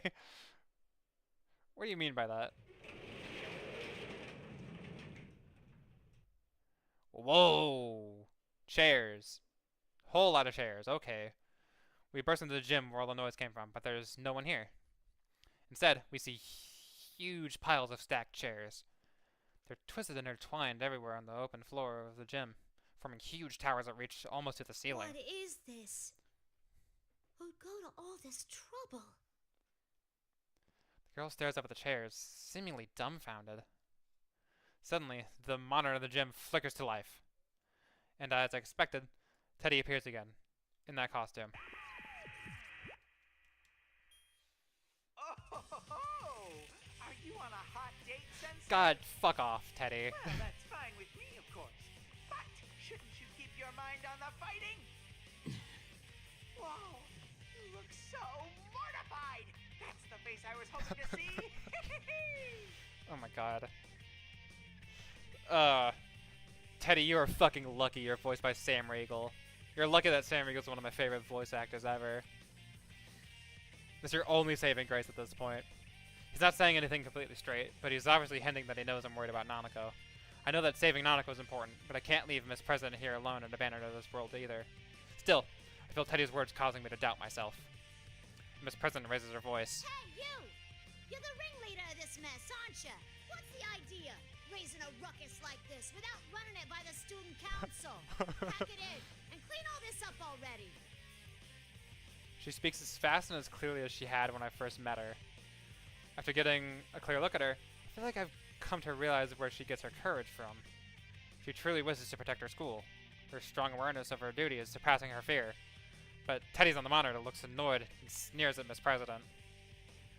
It's incredibly detestable. I can't believe that Teddy can even make such a malicious expression. I'm in the middle of an important conversation with Sensei. A yappy little mutt like you should be muzzled Whoa! in the corner. Whoa, you can't say that! Whoa! You just met! You cannot say that, Teddy! Jesus Christ! He has absolutely no intent of dealing with her seriously. Miss President turns bright red in humiliation from being brushed off like that. This is enough. Take a step forward and put myself between the monitor and Miss President. Leave this to me. I'll take it from here. It's all right. There's nothing to worry about. Miss President's lips are trembling. She must be angry that there's nothing she can do herself. I don't want that anger to be in vain, so I turn to face Teddy on the monitor. Pretty harsh, Teddy. Hard to believe a womanizer like you would say such things. Fucking tell him. What's so attractive about a shameless liar like her? Liar? Do you know something about her? The way he said that makes it sound as if there's some history between the two of them. But as usual, he doesn't bother giving any details. Sensei, your opponent's getting tired of waiting for you. With the next challenger, come on down! Who is it? I bet it's Chie. After that line, another cloud of smoke rises from the floor. But this time, it's Yukiko who appears. Oh, thank goodness you're safe. Hey. What's the matter? It's nothing. Are you all right? Has anything odd happened to you? Odd? No. I don't think so. Oh, I skipped her dialogue, hasn't I? Yuko seems alarmed to see me in a defensive posture. I feel my shoulders relax and lift as I shift my weight and stand normally. Seems that she hasn't been affected like Yosuke had. I didn't think I didn't think I'd been that tense though. That's the Yuko I remember.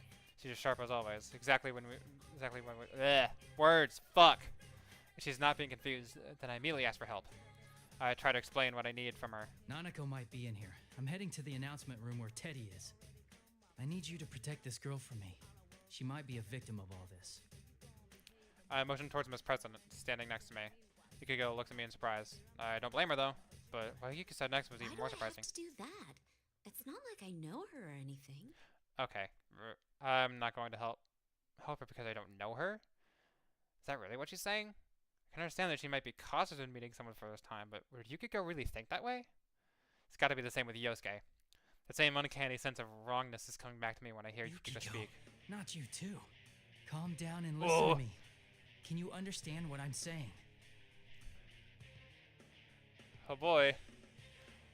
What's up, homunculus? Nice of you to join us. Can you understand what I'm saying? What are you saying all of a sudden?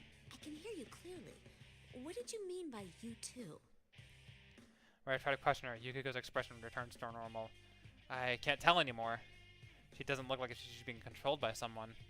Am I overthinking this too much? At the very least, she doesn't seem enthusiastic about this P1 Grand This is probably a trick the enemy is playing on us. They're trying to get us to fight each other. I'll say it one more time, Yukiko. I'd like you to protect this girl for me. Sorry, but I don't know how to put this. It just feels like you're being really selfish. You always help people who have nothing to do with you, and I admire that. But where does that leave us? It's always your friends who get put in danger because of your self-centeredness. What? I'm used to hearing her voice, but her words are scathing. I'm convinced now. There's no obvious change in her attitude like there had been with Yosuke, but something must be warping Yukiko's words too. Her words may seem like a sound argument, but she means something else. I don't care if someone who isn't related to me gets hurt. That's definitely not something Yukiko would say. The real Yukiko would never say anything like that. Disrespects the value of a life that way. Don't be deluded. Whatever happened to Yosuke is happening to Yukiko too. I don't understand the details, but Yukiko hasn't had a complete change of heart. What the? Yukon? Hi! Where I draw my sword. Miss President quickly tries to stop me. But I can't answer her now. The battle will clear this pointless misunderstanding between us, then the time to fight is now. Ooh, now that's our senpai. You'll show no mercy, not even to a girl if it's for your own goals. You're a real bastard with a sister complex. Can you stop saying that? Why do people keep saying that? I ignore the taunts being delivered in Risei's voice. Even if our words aren't getting through to each other, we'll have to fight. Fight without understanding what's going on. We'll come to an understanding later. I have to believe. Both myself and my friends. I hold my sword at the side and protect Miss President, who is standing behind me. Sorry, but you need to stay back. Whatever you see here, try to stay calm. Promise me you won't run away. What happens next will probably surprise her greatly. If I don't, Miss President will run away. She's already shown me how strong her determination is. I glance over my shoulder. While she works worried, she still gives me a slight nod of agreement. Now, time to do this. I must end this as quickly as possible. Persona! Who, bitch? There he is! I concentrate all my senses to summon my strength of heart. My persona Izanagi. If I allow myself to go easy on Yukiko, she will surely defeat me. Yukiko smiles faintly and takes her battle stance. She resisted the idea of protecting Miss President, but she seems to have no qualms whatsoever about fighting me. There's definitely something else controlling her. Come, Konohana Sakuya. Ooh, shit. Yukiko's black hair forms graceful arcs in the air as her persona Konohana Sakuya rises behind her. That's right. The usual Yukiko should have a beautiful heart like this. Wait for me. I'll save you. Yes, I will place the bookmark game. Thank you for asking.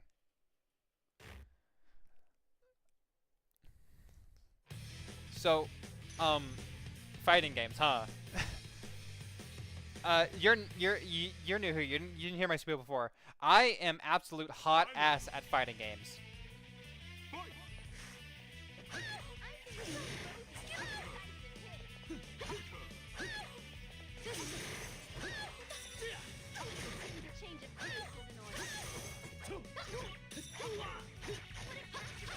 I have no idea what's going on.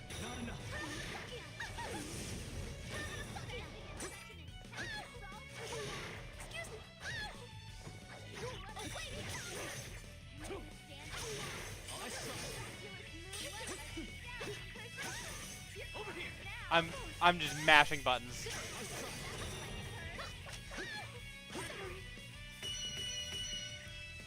What a rare, close battle. You both fought well. Thanks. Okay. Yeah, sure. I'll place a bookmark. Man, I have no idea what the fuck I'm doing. Cool. The winner is you, Senpai. What an utter thrashing.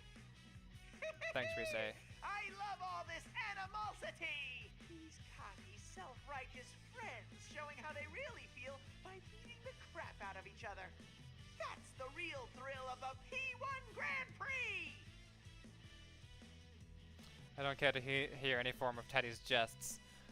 I still have reservations about fighting against my friends, but now I know that there's no other way to save them. I'm resolved to do what must be done.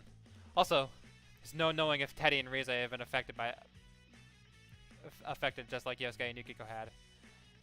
If they are, there's no use trying to talk them through the monitor like this. That's the conclusion I've come to, but Ms. President seemed to have other ideas. How much further are you gonna push this? Why are you doing it anyway? These guys are friends. What's so much fun about making friends fight each other?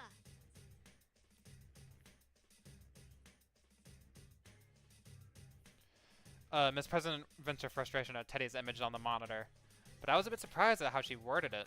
She seemed to be more upset that he was making friends fight each other, not why he had dragged an entire school into this mess.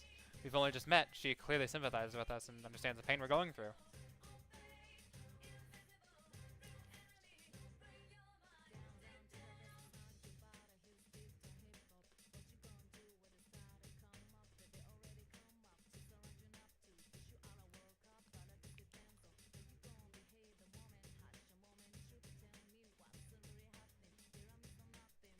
Sorry.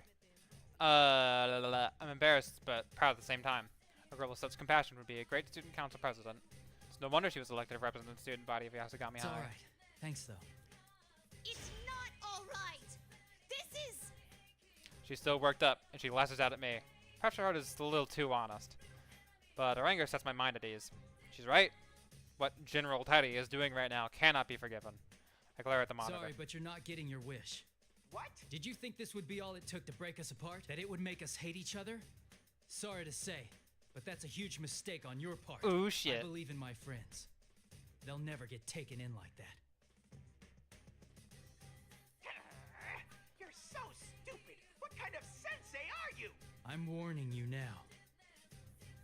If you really are Teddy, then we'll get you back to normal no matter what it takes. Even if it costs us our lives. But if you're an imposter, hiding behind Teddy's face, I will make you pay for toying with us. Hoo-hoo, shit. Teddy scoffs and turns around. The monitor suddenly switches off. Suddenly, turning on us without any sense of remorse. That's not like Teddy at all. No.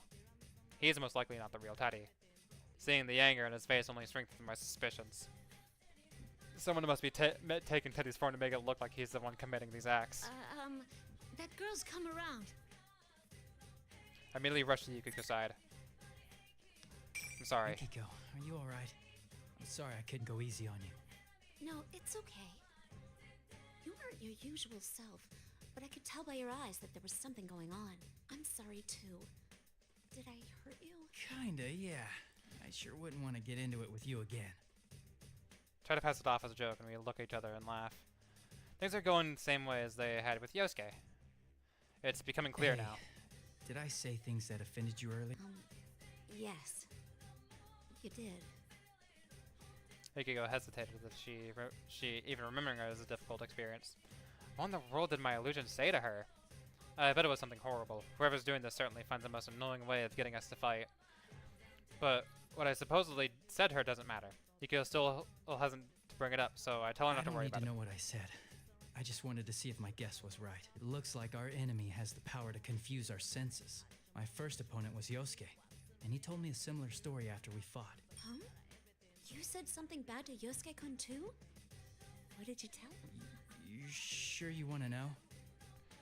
I'm the one admitting to what happened. That's not fair, is it?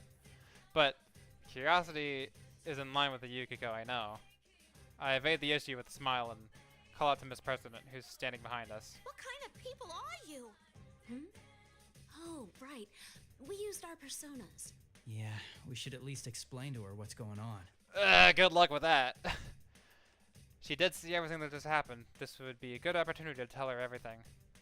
I introduced Miss President and Yukiko to each other, and fill in the part that I had left out of my previous explanation. Tell her about the personas.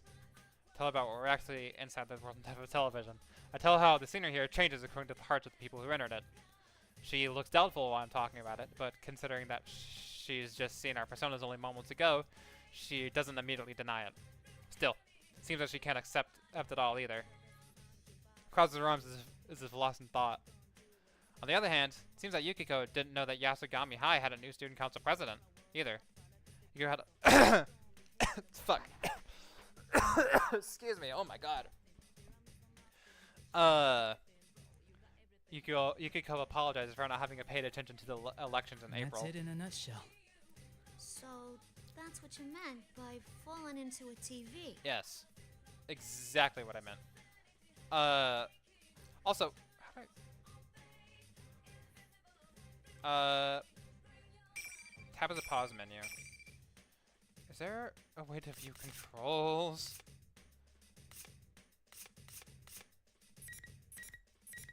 Okay, that's better. That should be better.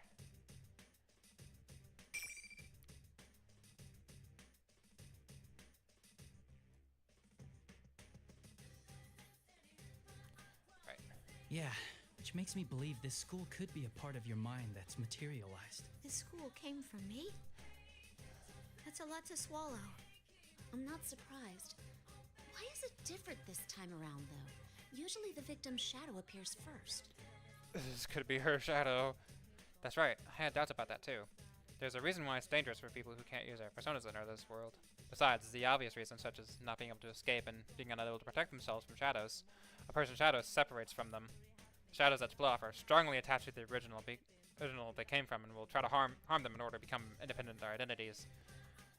I hadn't given it much thought since Miss President seems so energetic, but it's still possible this happened to her as well. I put this together with the conversation I had with Teddy a moment ago and come to a conclusion. Teddy who's hosting this tournament.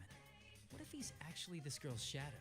Huh? I noticed he got agitated when I called him an imposter. A fake Teddy would mean he's someone else using Teddy's form. I see. Yeah, it's a lot better. That This text speed place is a lot reflects better. Miss President's heart. Her shadow must be here. And right now, the strongest candidate is... That's right. We both saw an illusion. Even at the very least, the enemy has the power to elude our senses and make us see and hear things that aren't there. Top of that, it can alter whatever they say it doesn't see and do. What? If it can do that, then I can easily see that our enemy can use that power to change its appearance. That means it could be impersonating Teddy and leading us to this tournament.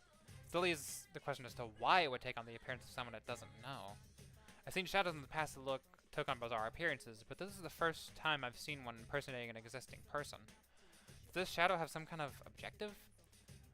When I come to my senses, I see that Miss President turned pale and is staring down at the ground. All this talk of shadows in another world doesn't seem to be reaching her, but she seems troubled at the thought she might be causing all of this trouble. I'm about to tell her the actions of her shadow aren't at fault, but President rises to her feet. I'm gonna check out the announcement room. That General Teddy's behind the whole shebang, right? And if he came from me, then I gotta own up to the responsibility. As student body president, I can't let this go. Wait, you're being reckless. We'll take care of the shadow. You need to... What? Get out of this TV world? And how am I supposed to do that? Go on. Show me the door. Well... She's got a point. Her eyes are full with fires of determination just as they had been when I first met her.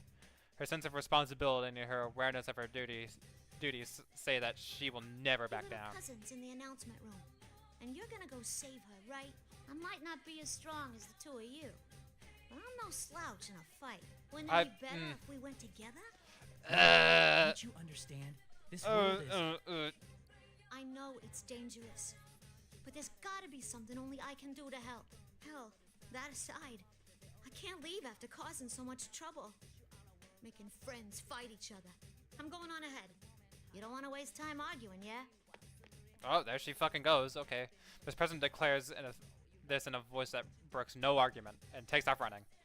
Yikes. I wasn't expecting her to behave so rashly like this.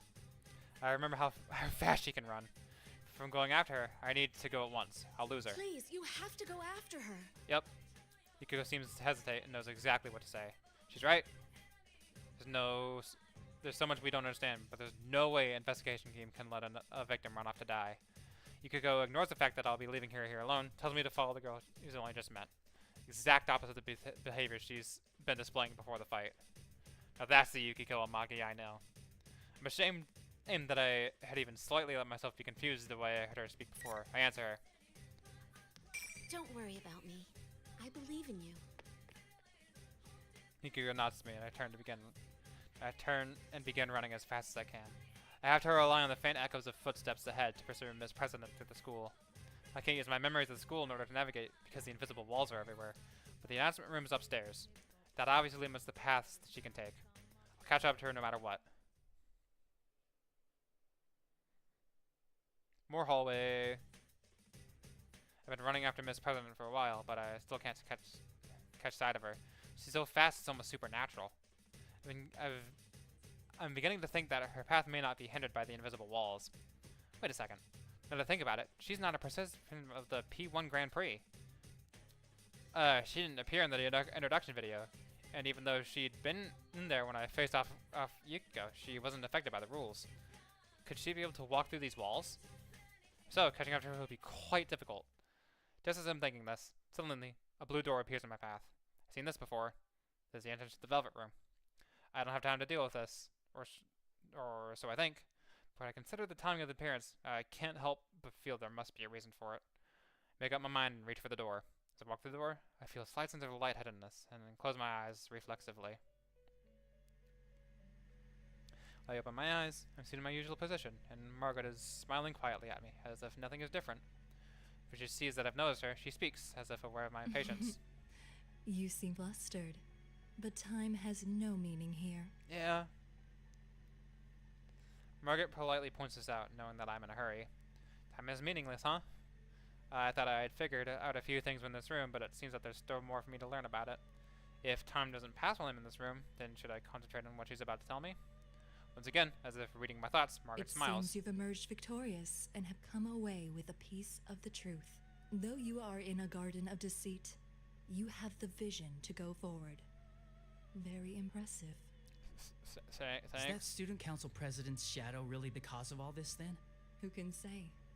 All I know is that you are getting ever closer to the truth. Great. There is one thing I can tell you.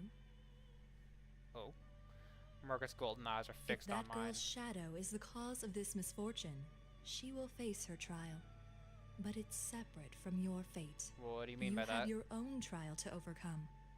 Keep that to heart. My own trial? I don't mean to, but I repeat what Margaret had just said. Everyone sees various things in you that draw them to you. Salvation, hope.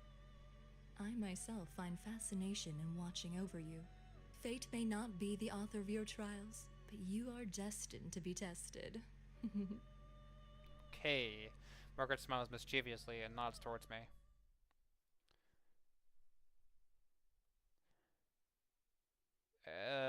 Another slight feeling of lightheadedness pauses. I turn to the otherworldly school. The blue door is nowhere to be found, as if it had never been there to begin with. I look up. Still don't understand what my own trial is supposed to be. But for some reason, my mind has been cleared up a bit. I will place a bookmark.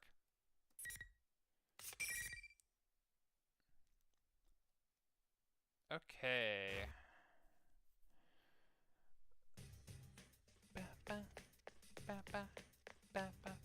In any case, I need to keep chasing after Miss President. And now, I immediately recognize I immediately see a recognizable feature, her long ponytail. I found her. Wait! It's too dangerous to go alone. Miss President turned around in response to my voice. She's smiling. I wasn't expecting that at all. I'm impressed that you managed to catch up to me so quick. This calmness. Had she expected that I would follow her? I'm beginning to feel like she's toying with me. But I understand now. Nothing I can say to her will change her mind. There's no helping it then. Promise me that you won't leave my side. And you can't do anything rash. If you can't agree to those terms, I'll have to force you into protective custody. Whoa. This is a matter of life and death for you. Sure thing. Then let's get to that announcement room together. Thought I'd be able to keep her in check by saying that her life was in danger, but she didn't seem to take any notice. She just shrugged and accepted my proposal. She's quite hard to deal with. Not sure if she knows how I'm feeling, but she speaks up. Mind if I ask you something? Fucking What go is for it. Moment of silence. As I'm just about to ask her, ask her to go on, Miss President It's continues. tough, being forced to fight your friends, huh? Oh, sorry. You don't gotta answer. She must be thinking about my fight with Yukiko. True, I'm slightly hesitant to talk about any of this, but it's a question that must be answered. That's how it No, feels to me. you're right. If I could avoid it, I would, but I believe in my friends. You mean your friends won't hate you after the fight? Or you think they'll understand that you don't really want to fight? A little bit of I don't column A, a know. little bit of column B. Both, maybe. Yeah. I mean, there's no way we'd fight each other without some kind of reason. Will she believe that answer? I study Miss President's face, but when she opens her mouth, she has an unexpectedly gloomy look What in her if eyes. you had to kill each other? Kill each other. I truly hadn't anticipated that question. I'm caught off guard by how I haven't even considered it. It's true. There's no guarantee that this General Teddy won't suddenly decide to make us fight to the death on a whim. Sorry, that was probably over the line. I don't know why I said that. I wouldn't let it happen. Even if I was forced in such a situation, I would never follow that order. That's all I can say now. But after hearing my answer, Miss President casts her eye down again. Seeing that behavior, how to put this, felt a sense of incongruity.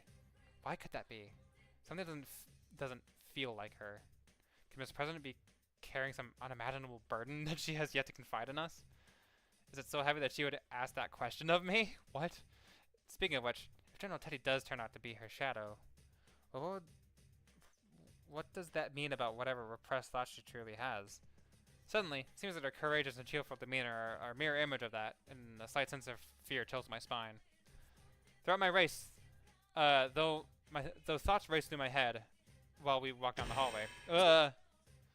What are you doing? I thought I broke my nose for a moment. It's that invisible wall again. Even though I should have been expecting them, I'd relaxed my guard and walked right into one. Hold my nose and wave away Miss President, who looks concerned. There's an invisible wall. An invisible wall? Oh, that must have been why you broke out of the mime act every now and then. Well, if I can pass through, it must only be blocking the tournament fighters. This world sure is out there. Mm-hmm. Sure fucking it, you got that right. Miss President walks right through the place I had bumped into. So that must be the case. As I imagine, Miss President is unaffected by these walls. Is it because she's not one of the fighters in the Grand Prix? Of course, if General Teddy really is a shadow, maybe the normal rules don't apply to her. Ooh, shoe locker, front entrance. The entrance of the school building lies ahead of us. But perhaps worst of all is that the wall I had just walked into is blocking me from reaching there. I'll just have to find some other way.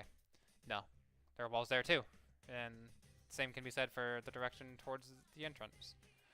Thought crossed my mind as I checked back the way we had come, as I thought, another invisible wall is one where I just passed, and I can't go back. With walls in every direction, there's nowhere I can go. I'm trapped. If I can't go anywhere, this can only mean one thing. Be careful. This probably means. The moment I call Miss President, General Teddy appears on the monitor in the entryway. Means my third round, the P1 Grand Prix, is about to begin. Is your snout okay, Sensei? Jeez, you're such a klutz. You're still using that form? It's getting old. Why don't you just show your true self? Boy, you've gotten peevish. I don't have any idea what you're talking about. I was intentionally trying to rile him up, but he wasn't falling for it. Looks like I'm not going to get him to reload anything that way. I quickly changed tactics. So who's my next opponent? Ooh, now you're getting into the spirit of things. Let me guess, you're starting to enjoy beating up your friends? Okay, with the next challenger, come on down! It's gonna be Chia, isn't it? The general doesn't pick up on my intentions and loudly yells what appears to be his pre-battle catchphrase. Smoke pours out. Who should appear smoke but the person I was expecting to see? Four of us into the TV together. I've already fought against Yosuke and Yukiko. Then... That's what I thought. You're the last of us, after all. Yeah, I had a feeling you'd be next, too. What? Chia laughs along with me. For the moment, there doesn't seem to be anything wrong with her. Wrong with her words and actions, but I can't let my guard down around her. For all, I felt the same way when encountering Yukiko too. But as I say, third time's a charm. I have to see if Chie is in the right mind. So I had to say, the best way to do that is to be calm, start conversating Chie, with her. you know what they're doing, right? Before I can explain, Chie cuts me off. I know. The stuff we say gets twisted around so we end up fighting each other, right? Don't worry. You're the son of a bitch who left us as soon as the last case ended, but you're still our good friend. I mean, Whoa. you have it easy. You're just fighting your friends. I had to keep killing over and over, all because of you humans! What? Now this is obvious. She is clearly not herself. It's so blatant, her words don't offend me at all. Moreover, it's not just out of character, but she would never say anything like that. And you humans? This is good as confessing you're not human. What carnivore was it? Miss President was watching us from nearby. She looks more dumbfounded than worried. Still, she said the end caught my attention. Had to keep killing over More and stuff over. about killing, huh? Miss President was talking about it earlier, too. This must be. It hurts. It hurts. It hurts. Whoa. Whoa. I'll give you a taste of the pain they put me through! Okay. She's not even trying to sound like Chie anymore. Can't even begin to understand what she's talking about. But if a Shadow's intention is making people say these things, what does she mean by about Miss President? Killing each other? All because of humans? What kind of a secret passage could the new student council president Yasugami High be harboring? Is she not human? Now's not the time for this. I'll have to look into this after we've cleared up the confusion between Let's us. do this, Chie. I ignore her words and draw my sword. Immediately, Risei's voice echoes through the area as if she was waiting for this. Well, round 3 of the P1 Grand Prix already. Word on the street is that the carnivore may have a slight advantage. Will you, Senpai, all talk and no skill, manage to eke out a win this time? Oh no, I hate that she's right. I have no idea what I'm doing. Let's put this show on the road. Ready? Okay. Hey, does someone want to explain to me how the fuck do I play this game? I have no idea what I'm doing. I'm so scared all the time. J seems to be a basic attack. I'm playing on the keyboard, by the way.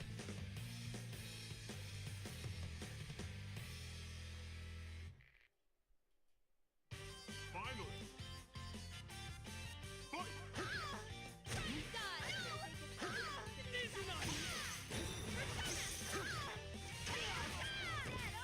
Not enough.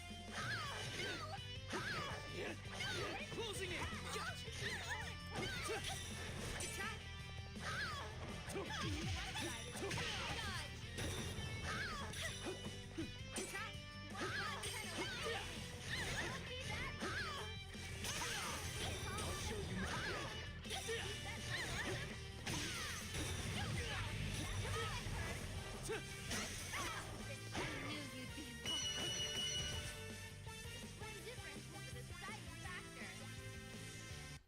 I guess it worked. I guess mashing buttons like a fucking maniac works. Guys, I have no idea what the fuck I'm doing. I've won. I lower my sword and begin slowing my breathing. I don't believe I've injured Chie too badly. Considering this is my 3rd time having to do this, I feel like I'm getting pretty good at not having to seriously wound people in the fight. Wipe that smug look off your face. This isn't fun at all! General Teddy has seen the fights ended without any injuries and spits his word through the monitor. The image on the monitor then disappears without anything further. Let him say whatever he wants. For all the friends I came to TV with, and none of them are hurt. All that's left is head to the announcement room and make sure Nanako is safe, and everyone will be able to go home. Walk up to Chie and help her off the ground. She come back to her senses, and she seems a little sheepish. You alright? I think so. Man, you're strong. I'm kind of shocked at how much of a difference there is between us. Luca's talking. I've never kicked her around so badly in my life. I wait for Chie to reach her feet and then tell her everything that's happened up to this So point. the others are safe too? What a relief. I was pretty worried. She is so relieved that she sits down on the floor once more. Cannot but smile at the reaction. She really does care about her friends. Yeah, these are the people I believe in. Seeing us exchanging smiles was nothing wrong. Miss President sounds perplexed when she speaks you up. guys really are tight, aren't you? Makes me jealous. Well, we did spend a whole lot of time together last year because of that case. Sure, I was surprised to hear such weird stuff coming from him, but I know he'd never say any of that to me. Wait a sec. Who are you? Don't worry about it. Oh, I forgot about that.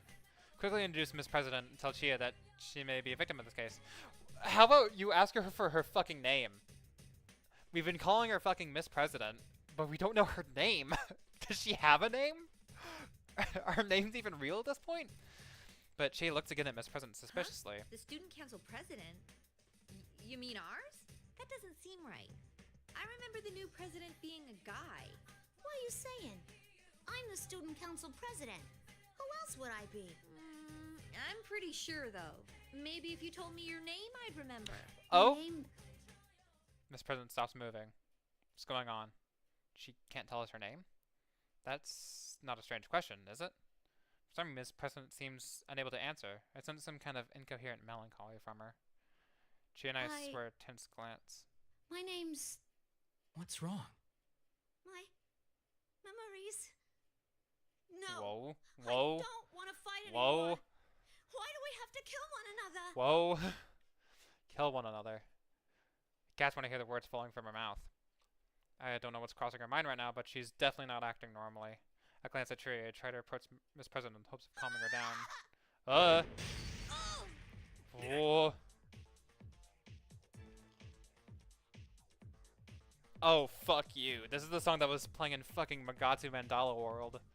Without warning, Miss President begins flailing her arms as if trying to ward off demons that only she can see. She reaches out and touches her in concern. Miss President's arm catches Chia and easily knocks her aside. What power! I barely managed to catch Chia before she slams into the concrete wall. Still, this sudden breakdown. What in the world's happening to Miss President? Once I've helped Chia back to her feet, we carefully approach her from both sides. This will be a little rough, but it can't be helped. Can't ask her anything while she's like this. But that moment... What? No way.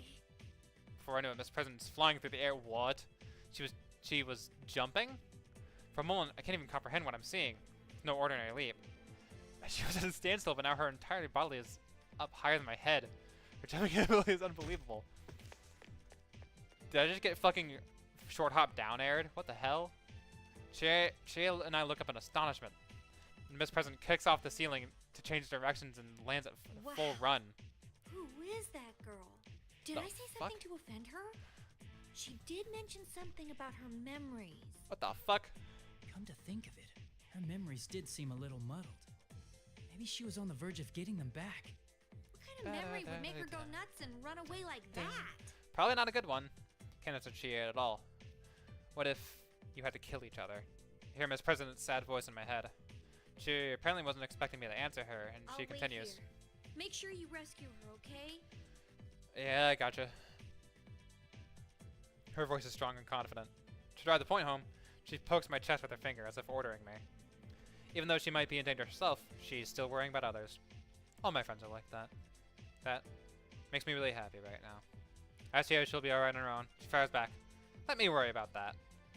I nod to her and begin running after the president once more. I'll save her, no matter what.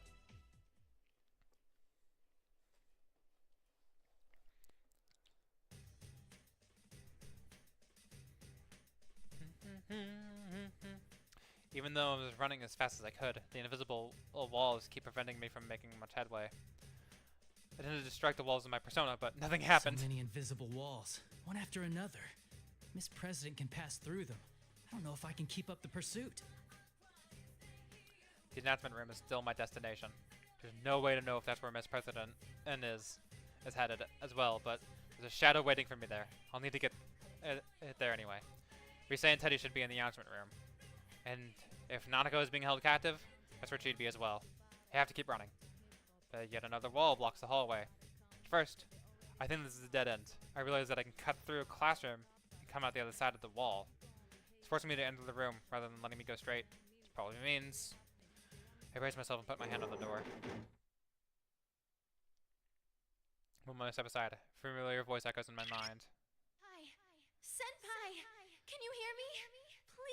Answer me! Rise? That voice. Is that you, Rise? The real one? Her voice isn't coming from the PA system. I'm actually hearing it in my head. This has to be the work of Rise's persona. Thank goodness. I've been all alone since that weird fake Teddy captured me. And then you were all fighting each other. Hi, Rise. I can hear the relief in her voice. She sounds so different from the insensitive and rude voice that had been coming through the PA system. This is indeed the Rise I know. Where are you now, Rise? Can you locate where I am? I'm sorry, I don't think there's time. I'm stuck in the announcement room. Please, Senpai, you have to hurry. If you don't, he'll... Oh god. Rise! What's wrong, Rise? Oh god, she's dead. Oh fuck. There's no answer. The communication's been cut off. Has something happened in the announcement room? My heart begins racing. The enemy made us fight each other as participants in this tournament, but they had captured Rise as well. It's clear to me that they must have been worried about her using her persona's powers to tell us the truth. But that's not important right now. She was captured.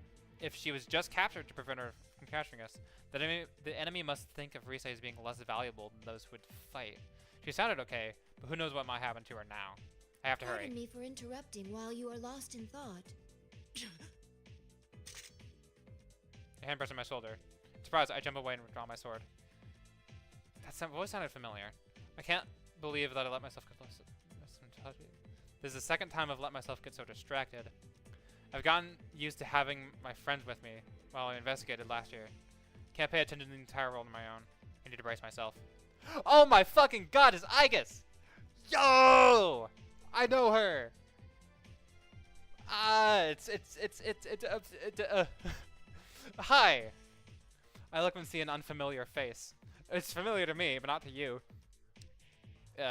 You know. A girl with blonde hair and striking blue eyes. Wait, a girl? Her face and voice seem human-like, but the rest of her... just metal everywhere, all over her body.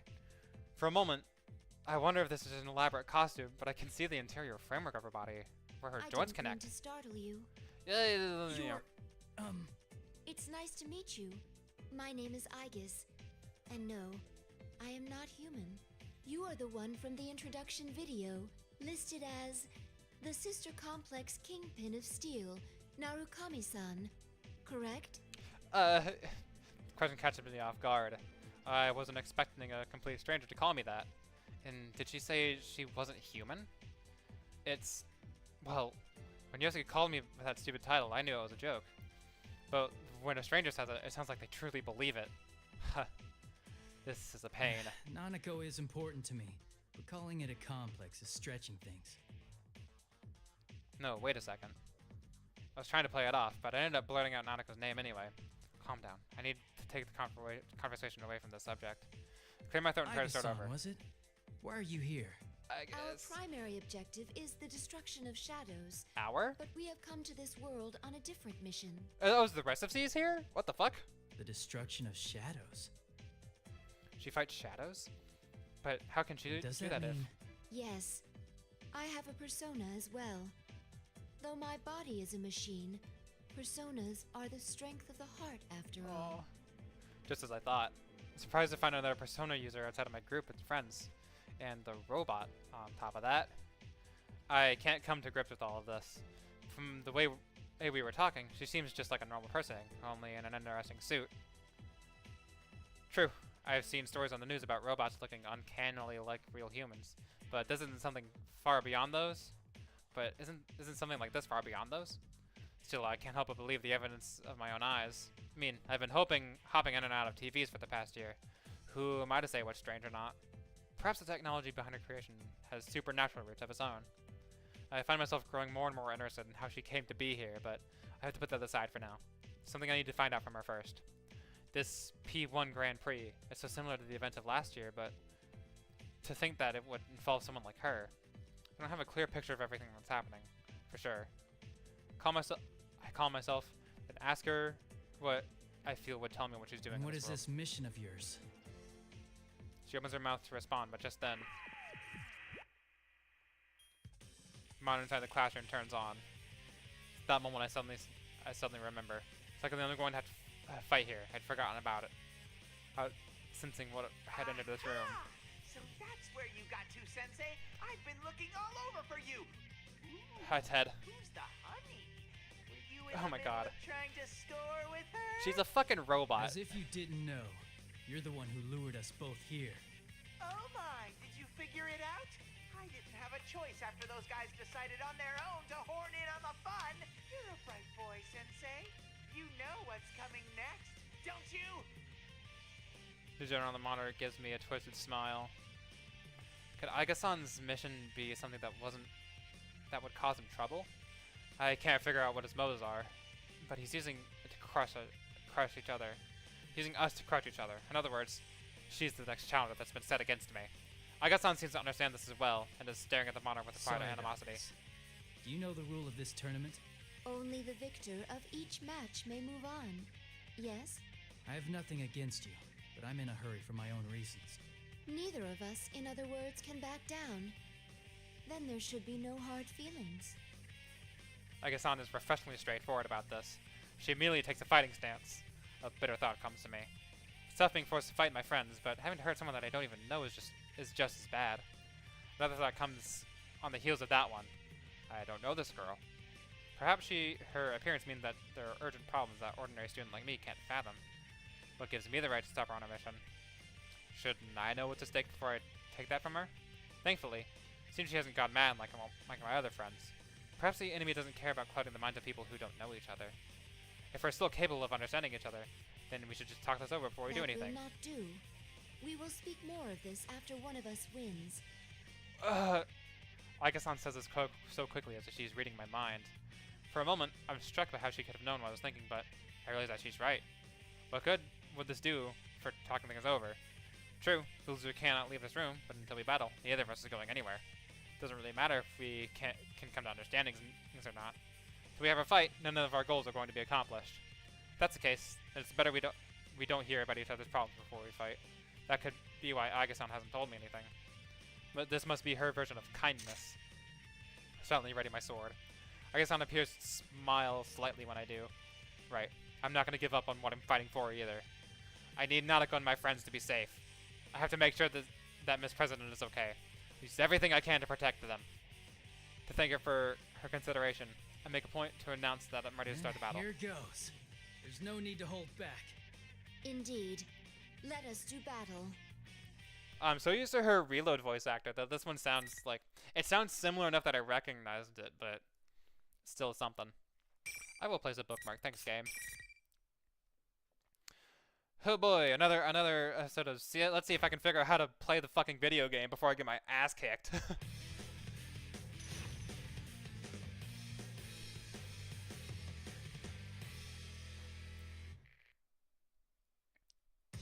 Finally. Fight. Guarding. Heavy damage.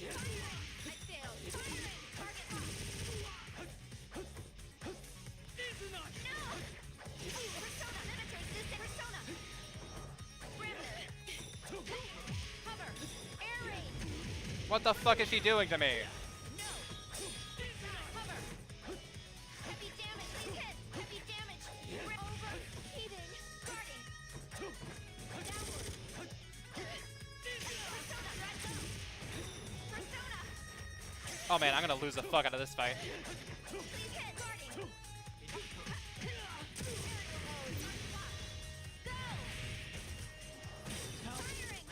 Go. Firing. You take it. Severe impact. Less damage. Motor function. Oh, I got her. Down. Button mashing. Yes.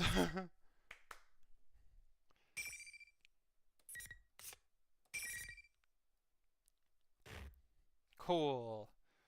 Hey, how the fuck do I play this game?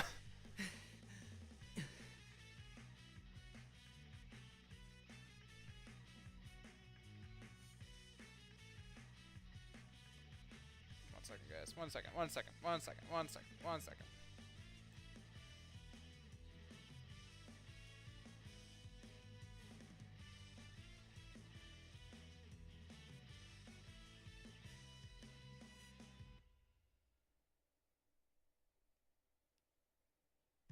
Okay. Wowza! Now that's the sensei I know! That hunk of that junk was no match for you. Don't call her that, you fucking asshole.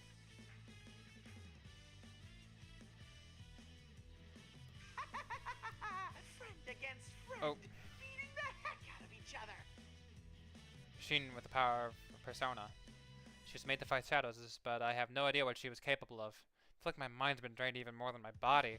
It angers me to see that the general's watching over us with an expression of joy, as if we were some performance for his amusement. Look up and glare at the I monitor. don't know why you're making us fight, but it's pointless. We aren't fighting because we hate each other. A low growl. That's the only sound I hear. The real Teddy's never made such a hateful sound. It's actually rather scary. You're such a dumbass! What's with you? Oh? The image on the monitor distorts along with that outburst. The general is having trouble remembering to act as someone else, and his face bulges and ripples out disturbingly. This hate pours through the screen. Any pretense at copying the adorable stupidity of the Teddy is gone now. I notice that the voice spitting out these hateful words is not Teddy's either. Trust? So what if you don't hate each other? You're not like me. I was forced to fight against my will. I destroyed them with my own hands. You should all have to go through the hell I've suffered. See how it feels to destroy everyone you call a friend. If I knew this was gonna happen, I would have made the rules so you had to kill your opponent to move on. Oh. Oh. The general on the monitor continues What are you to talking rage. about? Why did you set this tournament up? I'm gonna say that all the dots, I feel all the dots have become connected. When Miss President asked out of the blue if we were going to be forced to kill each other, that ominous muttering of killing one another, were these both something that had come directly from her past? Maybe she had been forced to fight against people she didn't want to fight. Had she been forced to destroy something that was precious to her? There's no way to know that for sure, but it's possible. Considering this, it kind of explains why her shadow would have created a tournament like this. That is, she wanted us to feel what she went through. It might not have been entirely correct, but I feel like I'm closer to the truth. I should ask General Teddy. Should I just ask General Teddy about my suspicions? But as I'm considering raising my voice, what? Pardon my eccentric entrance. Someone comes crashing through the ceiling. What in the world? I rushed over the. I guess that's not. Is that Elizabeth? Is it gonna be Elizabeth? I just want to protect from the falling debris. It's Elizabeth! Let's fucking go! Hi, Elizabeth. When I look up, I see a young woman emerge from the cloud of dust. Well, not as strange as I guess. She seems to be a little uncommon as well. And that beside, why does she have to come through the ceiling? This room has doors. Makes no sense at all. I was about to get it to the heart of the matter with General Teddy, but the monitor in this room has been destroyed along with the ceiling. Though she seems oblivious to my confusion, the girl cocks her head and apologizes again. Oh, please excuse me. I didn't have the faintest idea that Oh, someone would I be fucking love here. Burn My Dread. Faintest? Feigned? Fiend? Something along those lines at any rate. Hi, Elizabeth. It's been a while. What the hell is she talking about? Who in the world is this person? Wait a second. The blue shirt she's wearing looks familiar. Along with that silver hair and golden eyes. Could it be? Are you from the Velvet Room? My, is this what's known as being hit on? No, Forbidden not quite. ritual where one human approaches another based solely on appearance and bets on the inner self being equally attractive. What? No, I'm not hitting on you. You just remind me of someone I know. Okay, so that actually sounded like I was really hitting on her. No, need to stop thinking about that. In any case, I need to ask Do you you something. happen to know anyone by the name of Margaret? Margaret. She repeats the name. Her face is surprisingly useful. I've been taken aback by her bizarre speech and actions, but could this girl be younger than me? Her profile simultaneously evokes the image of a pondering philosopher and an innocent girl. I can't figure out how exactly to speak to her. Should I be more polite? I guess that doesn't matter too much. Anyway, worrying about niceties isn't the most important thing right now. Actually, we should introduce ourselves first. I'm Yu Narukami. Ah, that had slipped my mind also. My name is Elizabeth. Hi, Elizabeth. How are you? Dear me, to hear that name fraught with memories in such a mundane, remote place. She thinks this world is a mundane place? That's confusing. Yasuinaba may be out in the countryside, but I don't think it's as bad as people say it is. This girl, Elizabeth, suddenly bows elegantly to me. Margaret is indeed my sister's name. Can I take that to mean that you are another guest of that room? I see. So she's Margaret's sister. That would explain why she reminds me of her. Elizabeth-san, huh? Well, I guess that's the case. It's true that there was a time when I visited that room. Igor, Margaret, and now Elizabeth. Seems there are more people who call that place home than I thought. I think I'm glad I met Margaret last year instead of this Why is a girl. resident of the Velvet Room here? Did Margaret send you with a message or something? I am currently utterly neglecting my duties. What? Is that so? Doesn't really tell me much, and I have no response anyway. So what possessed her to come blasting through the ceiling instead of using the door? I decided not to bother asking her that. I've met so many different people over the last year, but trying to have a conversation with this girl's like trying to ride a wild horse.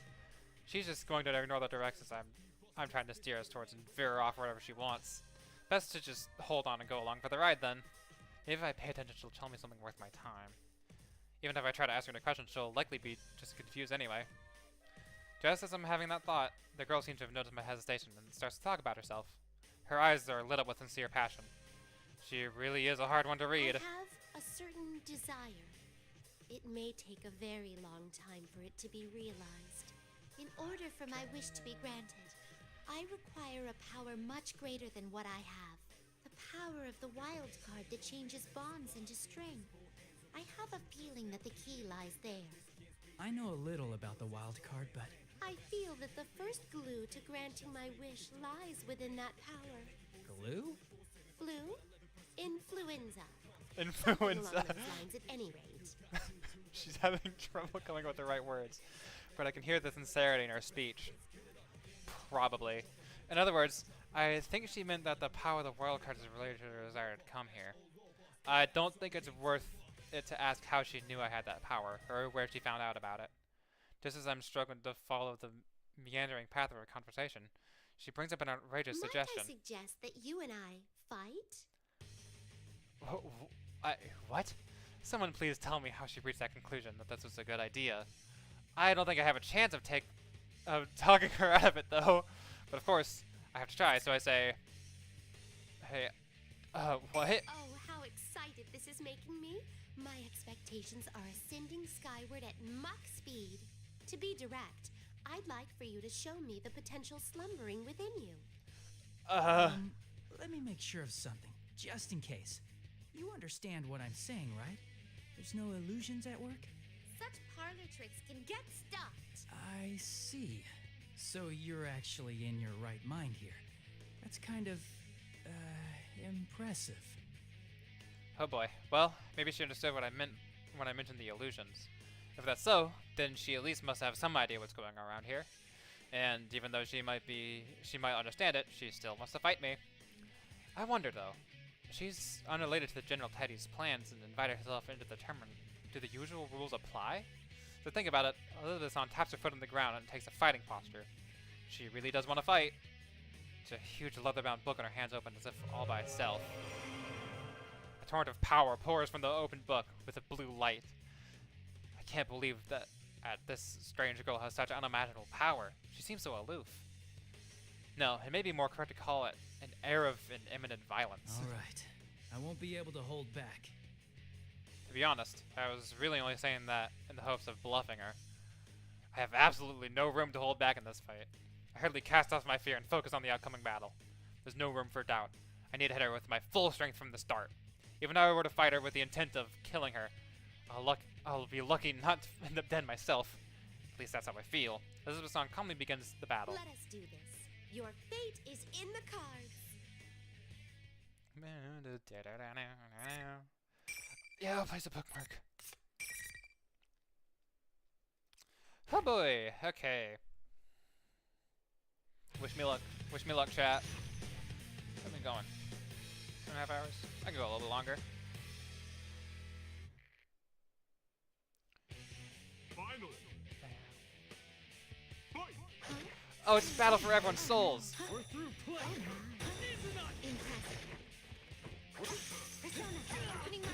Thanatos! What are you doing? How dare you stand where he stood? We're through play. blade. The time has come. I anticipated. What? Negative penalty. Oh no. Venator, he's received. Ow. Oh no. Impressive. Summoning. Backing up. You're frozen. Show you, man. Here is the face. Your fate is in the card. Persona. My attack. Persona. My attack. Here is the face. I'm fucked. I'm fucked. Damn it. Ah, she fucking got me. Yeah, I'll fucking try again.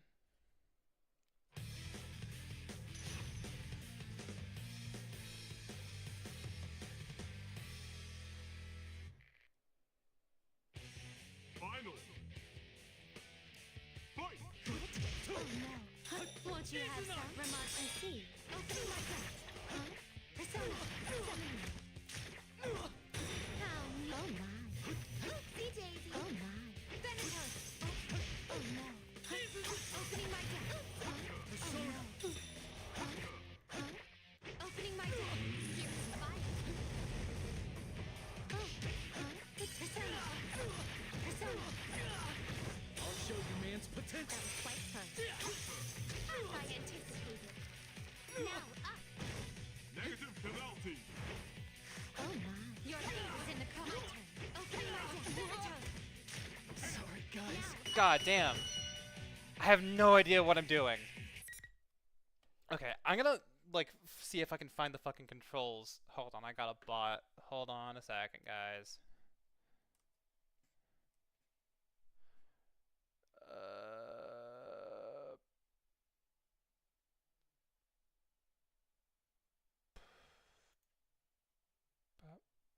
Bop.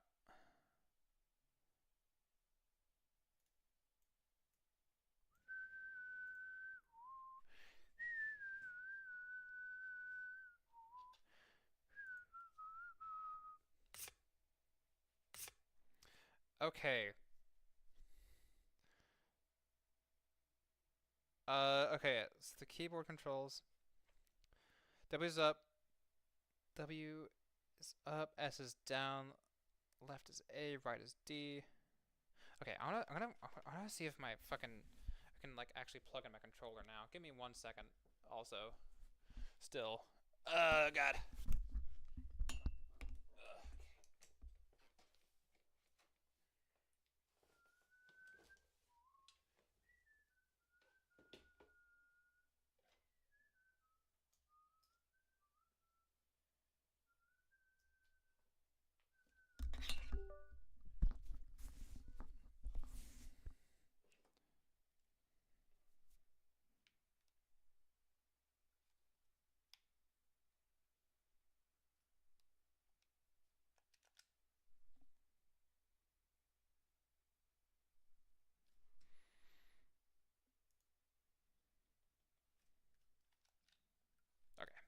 Guess not. That's fine. I don't need it. Who needs controllers anyway? I'm gonna have the tiniest keyboard in the world. Okay, U is a weak attack, J is a strong attack. Z is CW persona. K is DS persona. L is evasive action. O is furious action. No, it looks like semicolon. Semicolon is all out attack. P is throw. M is one more cancel. N is burst. Z is record and X is play. Okay, weird. Why the fuck this game gotta be so weird? Hi, Elizabeth. Okay. Final. I anticipated. Now up. Negative penalty. You're frozen. Oh my god, calm down, calm down, calm down. Summoning. Oh my, impressive. CJ. Oh my, impressive. CJ. I see it. Remarkable. Oh no. Oh my. From this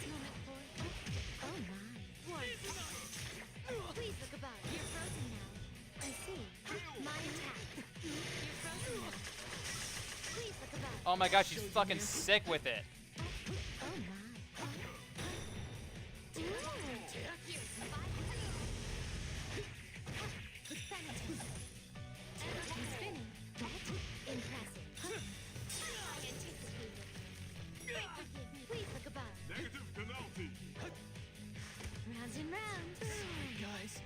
What the fuck? Oh my god, I'm so confused. Okay. Man, I have no idea what's going on. Elizabeth is really fucking humble. Do the full auto combo with the light attacks? I don't know what the fuck that means. I don't play fighting games.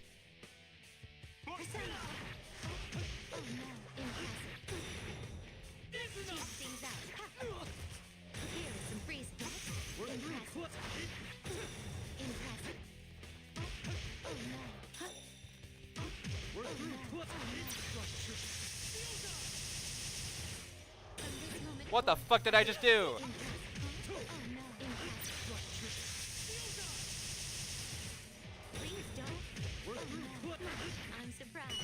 What the fuck did I just do? How did I do that? What the fuck?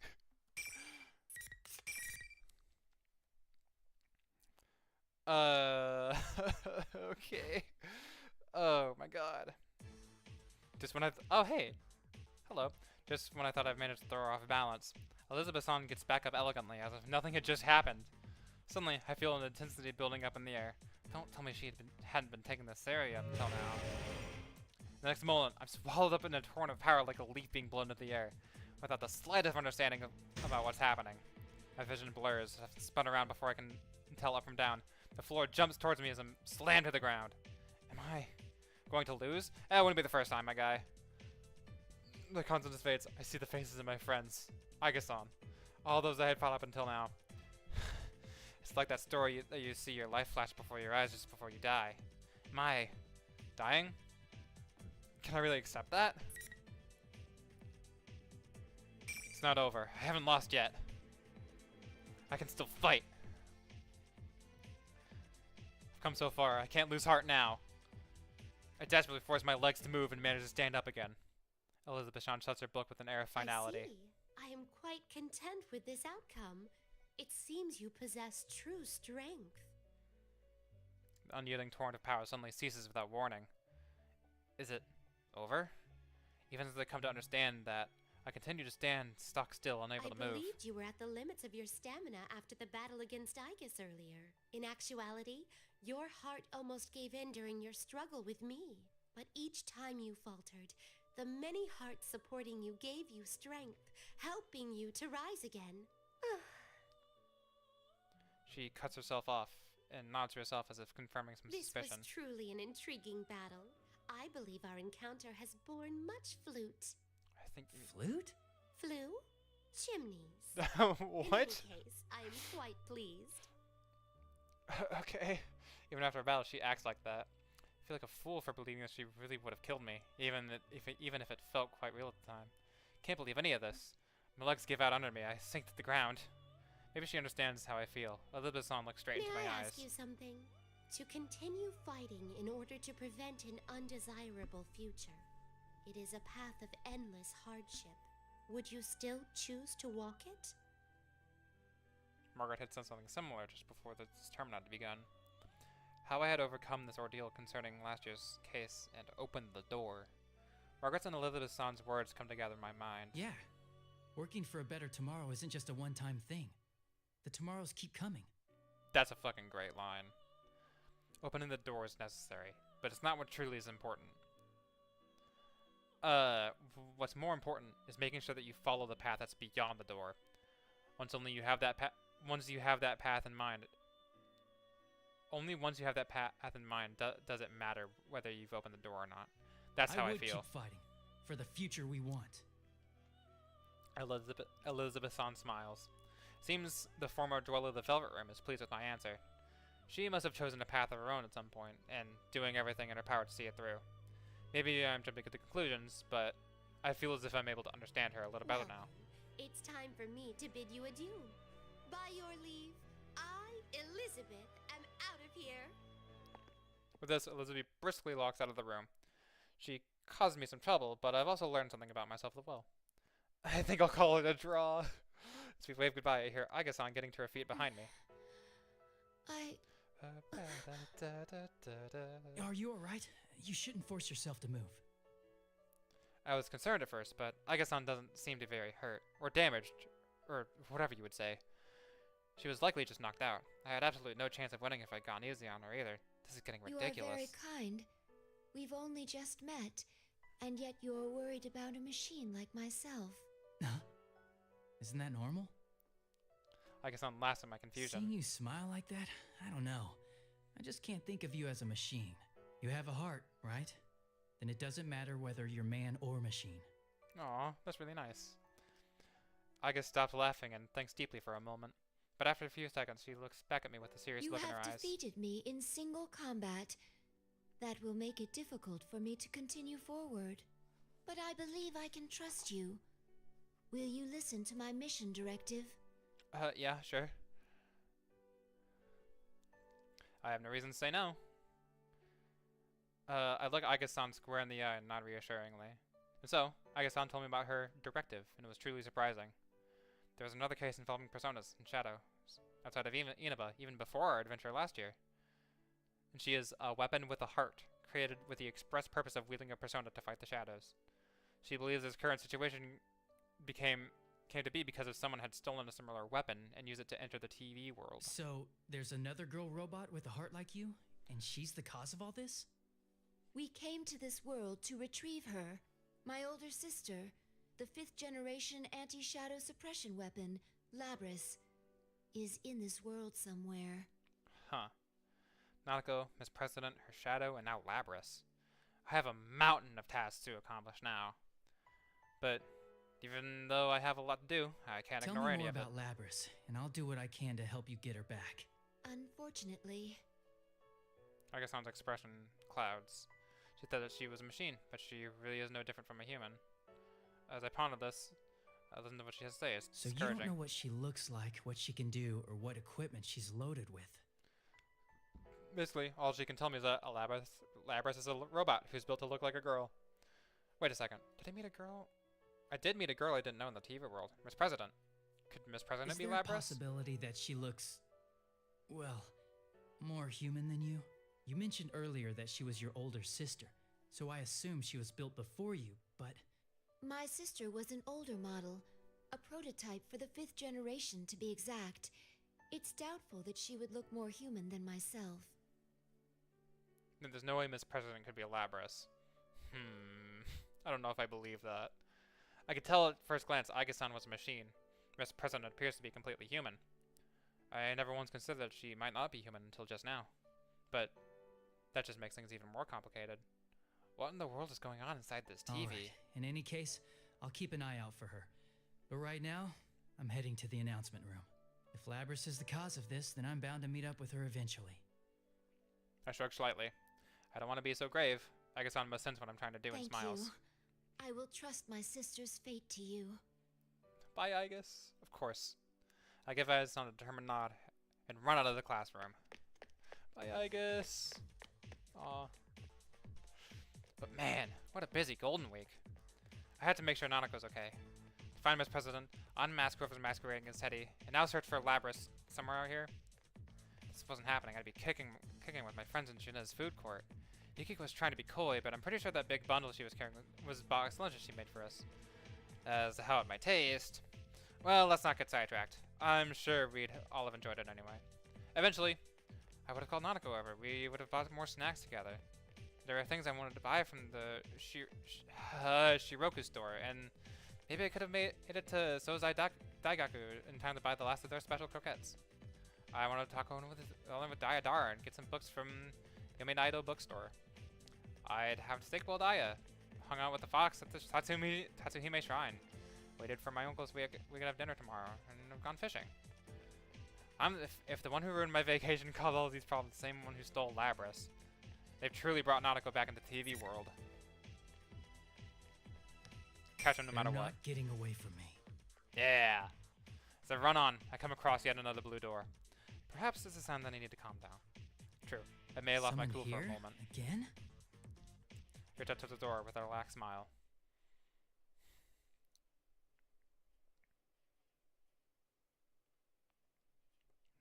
Good to be back. Margaret's in her usual position. I glance around to see if there's anyone else in here. Looks like her nutcase of a sister isn't here. Jesus. Do not insult Elizabeth like that. How dare you? Margaret notices me looking, sighs. Sound that conveys annoyance. It seems my sister has caused you some trouble, though this may mean that I'm not the only one who is drawn to the light of your potential. There's a hint of tenderness towards her sister that in her words. Her sister must be important to her. I can tell from the looks of her face. Do I look like that when I talk about Nautico? Margaret pulls herself together and speaks You again. have gained a new resolve by overcoming many doubts and falsehoods. A new resolve. I find myself nodding You along. have reached the threshold of truth, but man's hearts are mutable. That is why a resolve to continue fighting is more important than any one victory or defeat. Yeah, I understand. But this will be a difficult battle without end. Are you equal to the challenge? The way she puts it makes it seem as if she was testing me.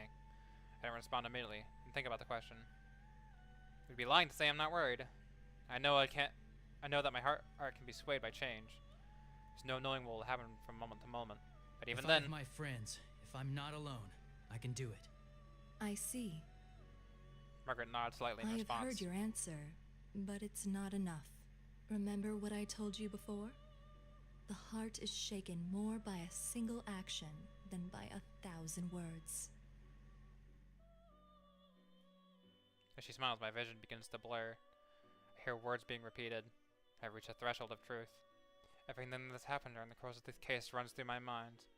A new appearance at the TV world, this tournament pitting us against each other, the student council president, and a fake Teddy. My encounter with a weapon with a heart, Agason, searching for her sister, Labris. The determination that I've gained throughout these constant battles. What I must accomplish. How do I show what I've decided through my actions? Oh boy, am I about to fight fucking Margaret? I have a feeling that's what's gonna happen.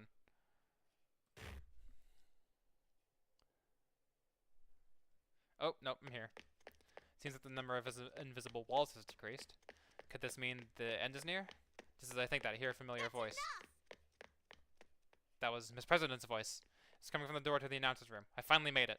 I open the door and enter the announcer's room and rush inside. Whoa. You're finally here. Hello, Sensei. Hi, Teddy. Congratulations. How does it feel to have won the P1 Grand Prix? Not great. The general smirks at me as I pass through the door. Behind him, Miss President and Rise. When the two of them suddenly see me, Miss President looks confused, while Rise's face lights up with joy. There you are, Senpai. You're late. Oh man, these two portraits look so different. Okay. I have to stay cautious of the general, but I signal to the girls that everything will be alright now. The general is closer to them than I am. Can't afford to make any reckless moves just yet. There's one more thing I need to know. Teddy, where's Nanako? Look around the announcement room. Nanako is nowhere to be found. The general's face distorts with an ugly glee. Nana-chan's right here. See? Slowly, the general extends an arm that was being held behind them, and there was Nanako. Her arms are clutched to her chest, and she slowly takes a few steps forward. Nanako! Obviously frightened. After taking a few steps forward, I noticed something bizarre. The general disappeared. For a brief instant, my full attention had been focused on Nanako. The general had been standing directly behind her, but now he's gone. How could he have gone somewhere else that quickly, right in front of me, without noticing it? Bro. Hi, Nanako. I'm confused about the general's disappearance. Nanako weakly calls to me. Being in the TV world has already taken a toll on her. She totters towards me unsteadily, looking ready to collapse at any moment. I can think about the general later. I have to save Nanako right now. As I reach out for her, Risa yells. Senpai, no! Nanako-chan's not there! Nanako's not here? What is she saying? She's right here. She's about to say... Hey, so my hand stops. Something's not right. I try to look into Nanako's face once more. In her eyes, I saw mad... Whoa. Oh, so close. Just a little more and Sensei would have been a goner. You bastard. Barely, he reacted in time to draw my sword or to block the attack. The general suddenly appeared out of nowhere to attack me with his cane and get a good look at him and our weapons clash together. See the madness in his face. The same madness that I'd seen in Nanako's only a moment before. I noticed that Nanako had disappeared. What's going on? You've got it wrong, Senpai. It's all been him from the beginning. He can make whoever's looking at him see him as someone else. So he's not actually taking on other forms? No, he's just distorting the things you see and hear. That's right. The enemy is able to control what I see and hear. I'd realized that after the battles I had today, but seeing Nanako-chan on had made me forget all that. The general laughs at this. It's hard for me to show someone who isn't here. But you actually saw this Nanako girl? You're hopeless. Just like how my friends actually hadn't gone crazy before our fights, Nanako-chan had never been brought to this world in the first place. The appearance before me is a fake. He distorted our senses to make us all suffer. But just as I thought he couldn't deceive Rize's persona abilities. That's why he kidnapped her, to keep her from warning us during his tournament. Now that I know this, I push the general's cane away and jump back towards the girls in order to distance myself from him. Good. Now I'm between them and the general. Look straight at the one behind this bizarre situation. Who in the world are you? You still can't tell? Seriously, the level of intelligence around here. Fine then. Here. Get a good look.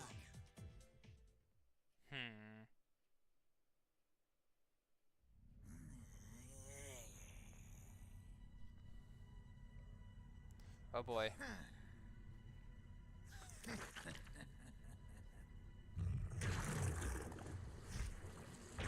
Oh. Orb.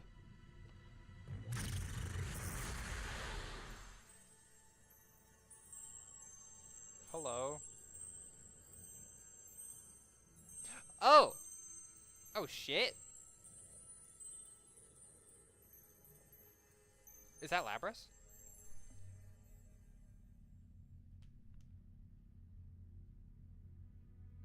Hi. Oh my fucking god.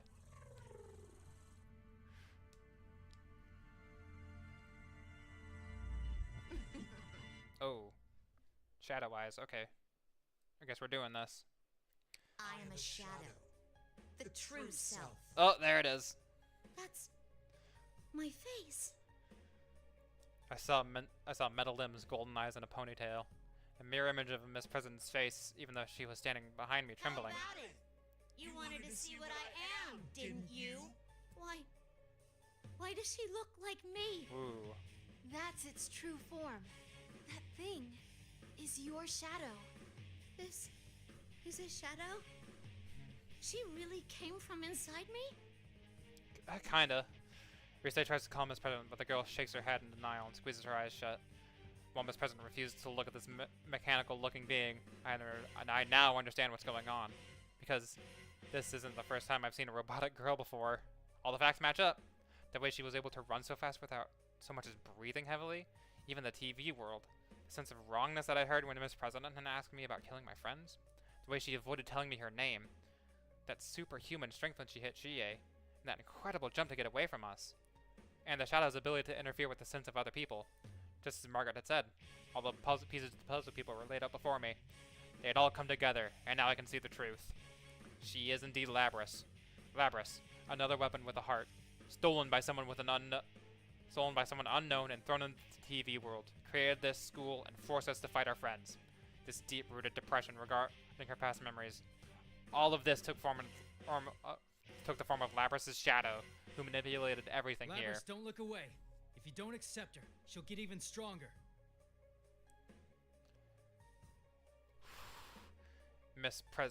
Labras only shivers when I call out to her. There has to be some reason why she believed that she was student council president. But that's just a disguise. More for herself than for us. No matter how comfortable it is, it's only there to cloud her eyes from the I don't know truth. what your past was like. It must have had some painful memories. But you have us with you now. We're going to get you out of here. I call it to Labras while keeping an eye on the shadow. A shadow is the darkness within a person's heart. Unless it's accepted by the person it came from, it'll never disappear for good. With that in mind, all we can do now is watch her as she accepts this darkness with her. We'll have to protect her when the shadow goes berserk and tries to kill her. But Labras continues to shake her head and tremble violently. My words aren't getting through to her.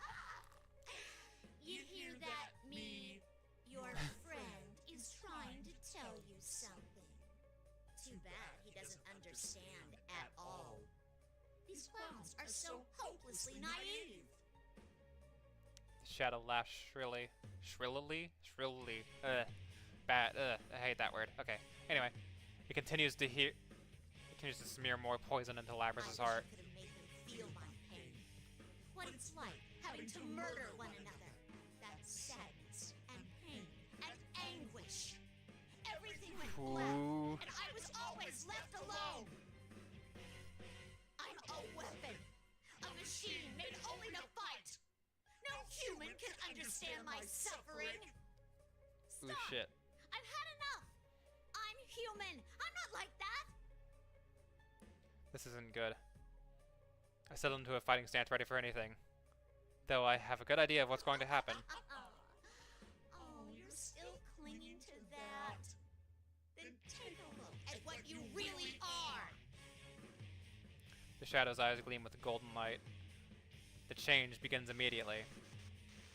The shimmer runs across Labrys's body, and instead of the normal human girl that had been there a moment ago, she has a metallic body just like a shadow. No! Labrys loses all composure and scratches at her arm, trying to tear away the metal that appeared. Oh god. There's more for her to change than just her arms. Her legs, waist, chest, even her head. Everything not covered by her clothing was now obviously mechanical. The reality that she didn't want to face. There are no words we can say to her. No matter what we say, reality won't change. Labrys falls to her knees. Finally mutters the words I was dreading she'd say. Yep. To be continued. What the fuck? I unlocked 2 stories. Okay, I think I gotta play these in order though.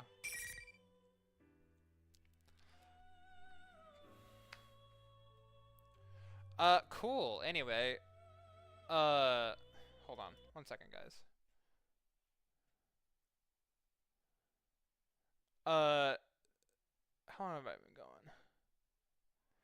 Almost 3 hours. Okay. I have a feeling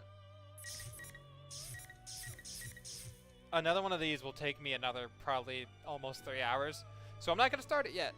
I will do all these storylines actually I think what I'm gonna do is probably off stream. I'm gonna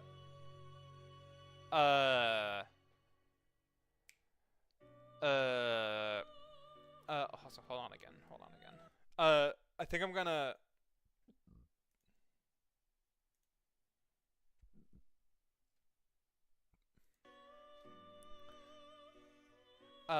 gonna like maybe practice a little bit, try to learn some of the combos, or just like not necessarily the combos, just like the fucking controls.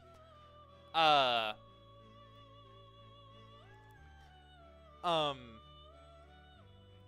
I will come back. I also don't know. So, Yu's story ended on a cliffhanger. Does that does that mean I have to like? Is there a like? If I click Yu Namurakami again, is it just gonna replay that, or is there like more to it, or do I have to play the other like storylines to this?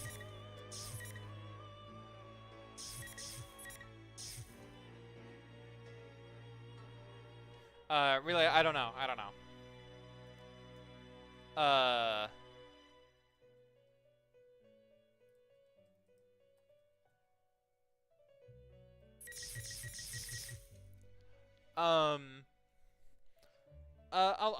I'll look into this. This game is fun. It seems fun. I like the story it's telling. I just really need to get more used to fighting games.